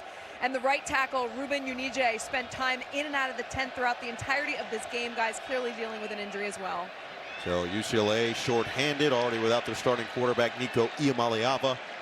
And Javian Thomas runs into the waiting arms of Will Smith Jr. to set up third down. And again, that guy right there in a situation like this, you had to really defend differently if you were any kind of defensive coordinator because of his running ability, his ability to pull it down and create and turn a nothing play into a positive play. They just don't have that opportunity with Luke Duncan playing quarterback. He's got to be accurate throwing the football here. 3rd and 4. And he's very accurate to a wide open target. Frias out of the backfield. And Frias gets across midfield. Duncan looking much more comfortable as we head into this fourth quarter. That goes for 22 for number 22. Another man-beater route where they're bringing guys in and then they're going to slip Frias out. It's kind of, you see this on the goal line a lot. A look from above by Walmart, but I mean, it's one of those plays where you normally see that around the goal line. They do it out in the middle of the field, and they get the nice conversion on 3rd down. So Frias' first catch of the night. There's nobody who's got more than 20 rushing yards in this game.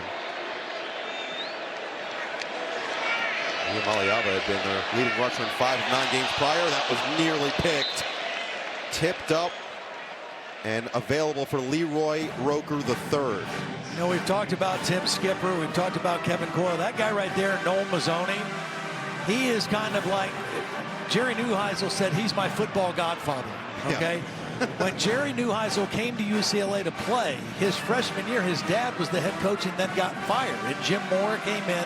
Jim Mora brought Noel Mazzoni in as the quarterback coach. So that was Jerry Neuheisel's quarterback coach, and after Jerry graduated, he went and played in Japan for a year, and then he went and joined Noel Mazzoni at Texas A&M. Frias, catch, run, stayed in bounds just enough to get to the 40. I mean, Noel Mazzoni has been around. He's been over 20 stops. I mean, I've dealt with him throughout my career at different places. He's a very well-respected offensive coordinator, play caller. One of the first guys to start with the run-pass option stuff. I mean, he's a brilliant offensive football coach. And Jerry Neuheisel just thinks so highly of him. He's been a mentor, and when he got elevated to play caller, he called Noel and asked him if he'd come help him, and he was there the next day. Woods in there, 3rd down and 3, rollout throw on target. It is Mikey Matthews to keep this drive alive. So just to list them out for you for Mazzoni. New Mexico, Colorado State, TCU, Minnesota, Ole Miss, Auburn, Oregon State, NC State, of course UCLA, the Jets, Arizona State, Texas A&M, Arizona, UConn, and the USFL. Yeah. I did hear him say in a podcast that, you know, when you're a coach and you make a lot of stops, it's either because you're doing a really good job or a really bad job. That's a good point. Fresh set of downs, Javian Thomas the back. Duncan loads up, and another completion. Doesn't Duncan look a little bit different right now? He's got a little swagger to him. A little right? bit. I mean, he's moving in the pocket. He's seeing the field. He's looking for a bigger play down the field, right? He's looking left. It's not there, but he knows where his outlet is on the sideline, and he just looks like he's got a little different bounce in his step after that touchdown drive. And he's got his team on the move again here, 2nd and short. He's completed 6 of his last 7. And 5 of 6 on this drive alone. 2nd down and 2.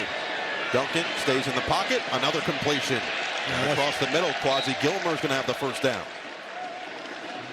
Nice tackle. That was Devin Sanchez again, who got victimized on the touchdown. Same kind of route. Crossing route to Gilmer. That time Sanchez was right with him. Doesn't get picked off by another defender. Gets through it. Gets through the traffic and makes a nice tackle, even though they got the first down. 4th catch for Gilmer, who came in with 33 on the season. He had 7 starts as a freshman, 5+ catches 4 times in his career, and he's knocking on the door of a 5th. Stutter step move for Thomas. Oh, he nearly broke free. The shoestring tackle that saved a bigger gain as Peyton Pierce made that one, and now Gilmer is struggling a little bit back to the huddle. Well, he got rolled up by Thomas. It's Wildcat. There's a little hesitation. They bring the guard and the tight end around. It's a well-executed play, and right at the end you can see he kind of rolled up on the back of the legs of his receiver trying to block down there, Gilmer. And now Gilmer's going to go towards the UCLA sideline. Carter Shaw's going to come in. You see he's talking with Jerry Neuheisel. Quasi told us that Jerry is the whole reason he's come to UCLA. Recruited him from a very early age in high school. Handoff goes up the middle, and it'll set up a short 3rd down here. Quasi was honest with us. He did say Jerry showed up in the UCLA gear, and he looked up and he goes, "Is that a student that's coming here to try to sell me on this school?" Quickly realized that no, he actually works. He's a coach on the staff and has been so supportive of Quasi, of so many of these other players on this offensive side. Has been so instrumental leading into this year, helping guys like Chip Kelly and Eric Bieniemy over the last couple of seasons. Now getting his chance as a play caller. Certainly has enjoyed having Nico Iamaleava. Hasn't had him tonight. And now a 3rd down and 1 with Luke Duncan playing some much better ball in the 2nd half. Oh, slipped down. Javian Thomas looked like he might have had enough of a lane. Instead, he loses yards and it's 4th down. Well, the problem is the left guard's going to get pushed right back in. Watch number 67, Mahe, get pushed right in, and that's where he gets tripped up. Ohio State was able to move the line of scrimmage on that play. I don't know if that was McDonald or who it was that got that push, but that's what caused that play to get bottled up in the backfield. So Bogani is going to try from 32 yards. He's 14 of 18 on the season.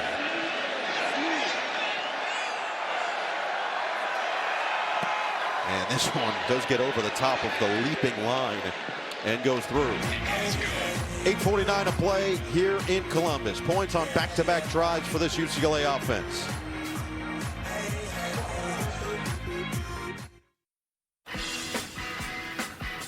Chris, what are you doing? Getting ready for game. For Good, rated PG, flies into theaters this Friday. Todd, I know you're excited. I am very excited. I don't know when I'm going to get to see it. I think my wife may be seeing it this opening weekend, but rightfully so. Yeah. But I am excited to see it. They left on such a cliffhanger. I enjoyed the first one immensely. Never saw it on Broadway, but I love the movie. We'll get you on Broadway soon. Oh, yeah, the pencil. Matt Patricia, always with his Ticonderogas. And that one actually says defend the shoe. They've done that. That's a lot of shirts that have popped off. Yeah. It is nice, though. It's been a nice night. And this one going to be taken in on a fair catch by Brandon Innes. Well, Wicked in theaters on Friday. James Peoples already defying gravity here in Columbus. As someone told me lately, everyone deserves a chance to fly. And that's exactly what we saw from Peoples right there. So you're saying that They'll never bring him down. Or maybe they will, I don't know. Either way, on that specific play, that was a different level from Peoples. Meanwhile, new quarterback in there for Ohio State. Julian Sayen's night is done. 23 of 31, 184 and a touchdown. Lincoln Kienholz will get some run down the stretch in this fourth quarter. Isaiah West stays in. That was an awkward looking snap that West takes the handoff and surges forward for 13 yards. Kienholz actually had a touchdown run, a short goal line touchdown run last week against Purdue. Was in the quarterback battle throughout the summer with Julian Sayen. More of a dual threat guy, more of a running threat, obviously, than Julian Sayen.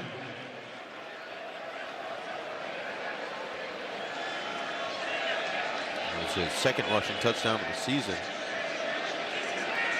Three-time state title game MVP in high school.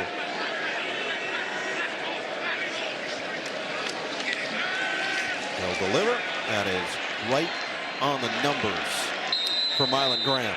Let's go downstairs to Catherine Tappan. Well, guys, a number of touchdowns by the running backs tonight for Ohio State, and that may be the one area on the Buckeyes list that's a little less than perfect in their game. Center Carson Hinsman told me that while 80% of their game may be really good, it's that last 20% they spend extra time working on. Improving that part can be the difference in a run breaking for an explosive play and setting up something special. He said there are high expectations here, especially to be an offensive lineman, and we have to meet those in the final 3 games of the regular season.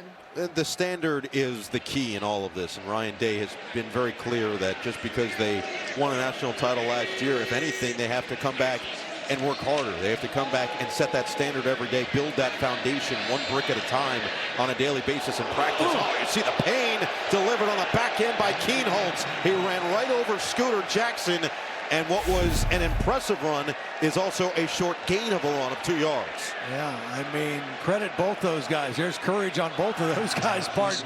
But again, you go from Julian Sayen, who's going to look to check the ball down, to this guy who's going to look to run through you. Kienholz delivers the blow, and both guys got a good shot in on that play. So Kienholz just gains a couple. Isaiah West stays in. Kienholz coming at 6'2", 215. West. And a nice pursuit by John Vaughns. That limits the gain. Well, the one thing you can say about this UCLA team, they've been battered and bruised here tonight. They've lost a couple offensive linemen. They got guys getting tired at this point, but there is no quit in this team. And I think that is a credit to Tim Skipper. I mean, he is a high-energy guy, and he was a great player, an undersized middle linebacker, was an all-conference player at Fresno State, has that Valley toughness. He brought that with him to UCLA, and you can just see that in this team's resiliency and their refusal to give in. Play clock's going to wind all the way down, and Ohio State will take the timeout with 5:46 to play. 41-10, number 1 team in the country putting the finishing touches on is a likely victory at home here tonight. Tonight, watch it live coast to coast on NBC and Peacock. You watch Chad Powers? I haven't watched it yet. I am very excited to watch it when the season ends. It's really good. I've got a feeling it is. Glenn Powell's excellent. I know that Catherine Tappan's going to be excited to watch. So, final stretch here. You see the big defend the shoe pencil as the Ohio State Buckeyes look to finish this one off in style. We're talking about Tim Skipper and what he's meant to this UCLA program, taking over as the interim head coach. Grew up around coaching. His dad, Jim, coached running backs in the NFL from 1986 to 2018 as Kienholz fires over the middle. Another catch made. This time it's going to be for a first down. As Nate Roberts makes the connection. Yeah, Nate Roberts is kind of like the 4th tight end. We saw him get a great block coming from the fullback position on Isaiah West's touchdown a little while ago. So Tim's dad, Jim, coached running backs in the NFL from 1986 to 2018. His brother, Kelly, is currently the running backs coach in Buffalo with the Bills. The stutter step move by James Peoples goes nowhere. But his dad actually coached in New Orleans with Jim Mora, and that was really when Tim was an impressionable young man growing up, being around the game of football. And he said that watching Jim Mora be as hard on the superstar players, some of the greatest players in the NFL at that time, as he was on the last guy on the roster, really taught him and kind of showcased to him what coaching was all about. Accountability, but also bringing that positive vibe to go with it.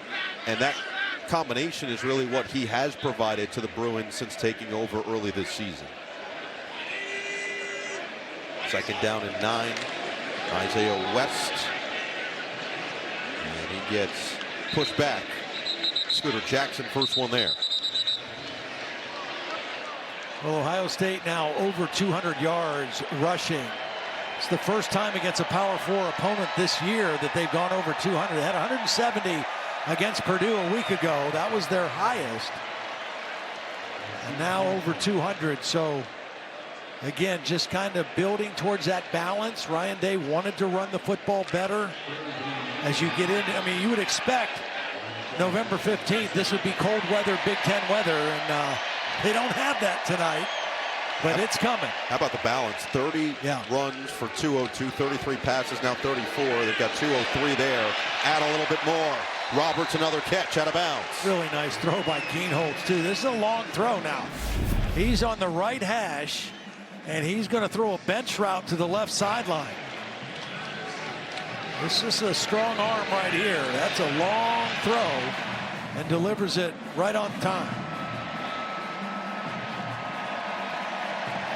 Well, for Ohio State, coming down the stretch this season, going to improve to 10-0. Offensive coordinator Brian Hartline, just a magnificent first half. Struggled a little bit that first 8 minutes or so of the third quarter, but found enough of a rhythm to punch it in a few more times. Looking for one more here. Peoples across the 15. Time now for the upcoming schedule presented by Discover. Notre Dame football back in action at home, 3:30 Eastern on NBC and Peacock, taking on Syracuse, and then Big Ten action. Nebraska at Penn State. Coverage begins 7 Eastern on NBC and Peacock. Washington and UCLA, 10:30 Eastern on NBC. A big win for my alma mater today, getting their first win in Big Ten Conference play. Backup quarterback Ethan Grunkemeyer at Michigan State. Peoples pushing forward, first and goal. And we've talked about the interim head coach here with UCLA and Tim Skipper. A lot of credit over there, Penn State as well. We will see them up close and personal against the Nebraska team looking to run through the tape in year 3 under Matt Rule. Julian Sain and the Buckeyes putting together quite the performance. Complimentary football here tonight.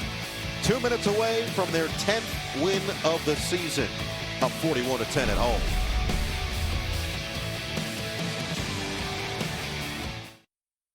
Indiana's 8-0. They have a bye week before they take on Purdue, and Ohio State's going to improve to 7-0. These 3 teams are 6-1. Oregon and USC play each other next week, so one of them will be out of contention for that Big Ten championship spot. The other one will head into the final week with a spot on the line.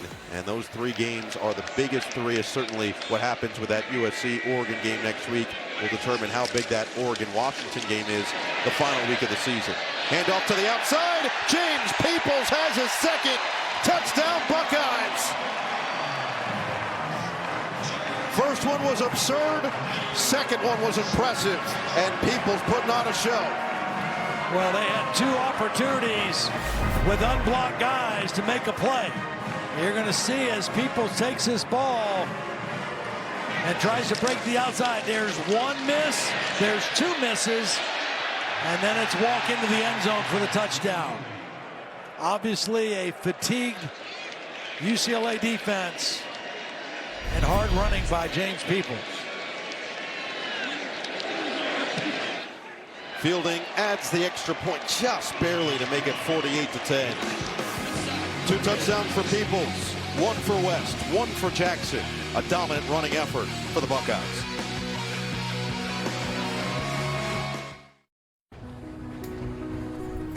A lot of credit Luke Duncan deserves coming in on short notice after Nico Iamaleava was ruled out with a concussion heading into this game. And Duncan, in his first collegiate start, had never attempted a pass before this in 3 years in college. Here he is, and he's played really admirably, especially in the second half. He has. I mean, he got a little bounce going there in the second half. He did not throw an interception. 16-23, that's pretty good against the #1 defense in all of college football. Touchback from Fielding. And this UCLA offense down 48-10. Well, this is what everybody in Columbus is looking forward to. 2021, Michigan. 2022, Michigan. 2023, Michigan. And then last year, it was Michigan completely upsetting Ohio State, one of the shockers in all of college football last season. So 4 straight going to the Wolverines. There's an entire class of some of the best names in Ohio State history that never beat, as they call it here, the team up north. You're going to have that chance in 2 weeks. Yeah, Ryan Day, 53-1 against unranked opponents. That one was that loss to Michigan last year here, 13-10. It's going to be a heck of a game up in Ann Arbor. And offensively, I just think that Ohio State is getting better and better, particularly when they get their top receivers back. Michigan offensively, I think Bryce Underwood is making improvement. Played pretty well today in spots against Northwestern, but they're just not quite as much in sync offensively, particularly if they don't have Justice Haynes and not know what his situation. Defensively, Wink Martindale, another good season with that defense. Should be another heck of a football game. Added Iamaleava is in the game. Nico's younger brother, initially slated to go to Arkansas, made his way over to UCLA following his older brother. Handoff up the middle, and Lieber will take it across the 30-yard line. Let's not forget, you mentioned Justice Haynes. We saw Jordan Marshall leave that game as well late in the second half as he fell onto his shoulder. And so we'll see what Michigan looks like offensively next week heading to that game. But there's just so much of a weight on everybody's shoulders here in Columbus. Well, and again, you know, last year everybody assumed and figured that Ohio State had the better team and would win the game, and they weren't able to do it. Did not play their best ball game. Now, after that, they were the best team in college football. They ran through the college football playoff. But around here, winning that game means an awful lot. And Ryan Day certainly will want to get that done this year. Iamaleava, 3rd down and 4. And he will hand it off across the edge. Lieber. And did he get out of bounds or stay in to keep the clock rolling? Roker catches up to him there. He loses his helmet, so he'll have to come out of the game after the 15-yard pickup.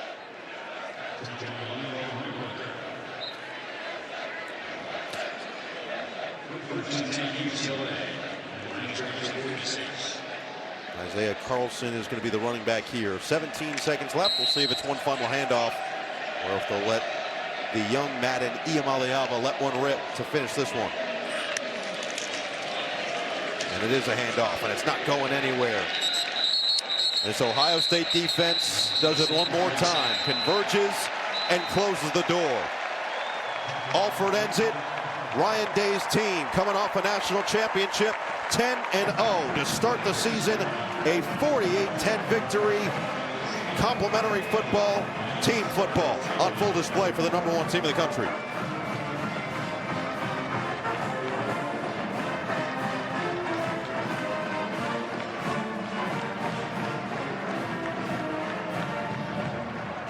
KT as the winning coach. Coach, we've seen your team improve week in and week out throughout the course of the season. Where did they take the biggest step tonight? I don't know. I just think overall, you know, we handled business. I thought it was a good team win. It was good to see us hit the kickoff return for a touchdown there in the second half. A lot of work was put into that one. And, I mean, overall, I think guys played hard. And I don't know if there's anything in particular, but we'll get on the film and keep working to get better. Several backup players had meaningful snaps in this game tonight. What did you learn about that group? Yeah, that's what we wanted to do here in the second half. We really wanted to do a little bit better coming out of halftime. We got it to where we needed to there. Wish it was a little bit sooner, but then we got to get a chance to get some guys in the game. Some guys I thought really used it as an opportunity to step up and build depth. Other guys, you know, they got to get on the film and get better. But we know we're going to have to, play with depth, as the season goes on. 2 weeks remaining for that regular season. Where do you want to see your team improve most? It's just a little bit everywhere. That's it. You know, it's not just one thing. It's a little bit everywhere every week. Coach, thanks so much for your time. Good luck. Thanks. Well, Ryan Day says if we're going to put you in the game, it's because we saw you do it against someone on the other side of the ball in practice. And a number of guys got that opportunity here tonight. Ohio State gets the victory 48-10. On the other side, the studio crew will be there for all of the reactions.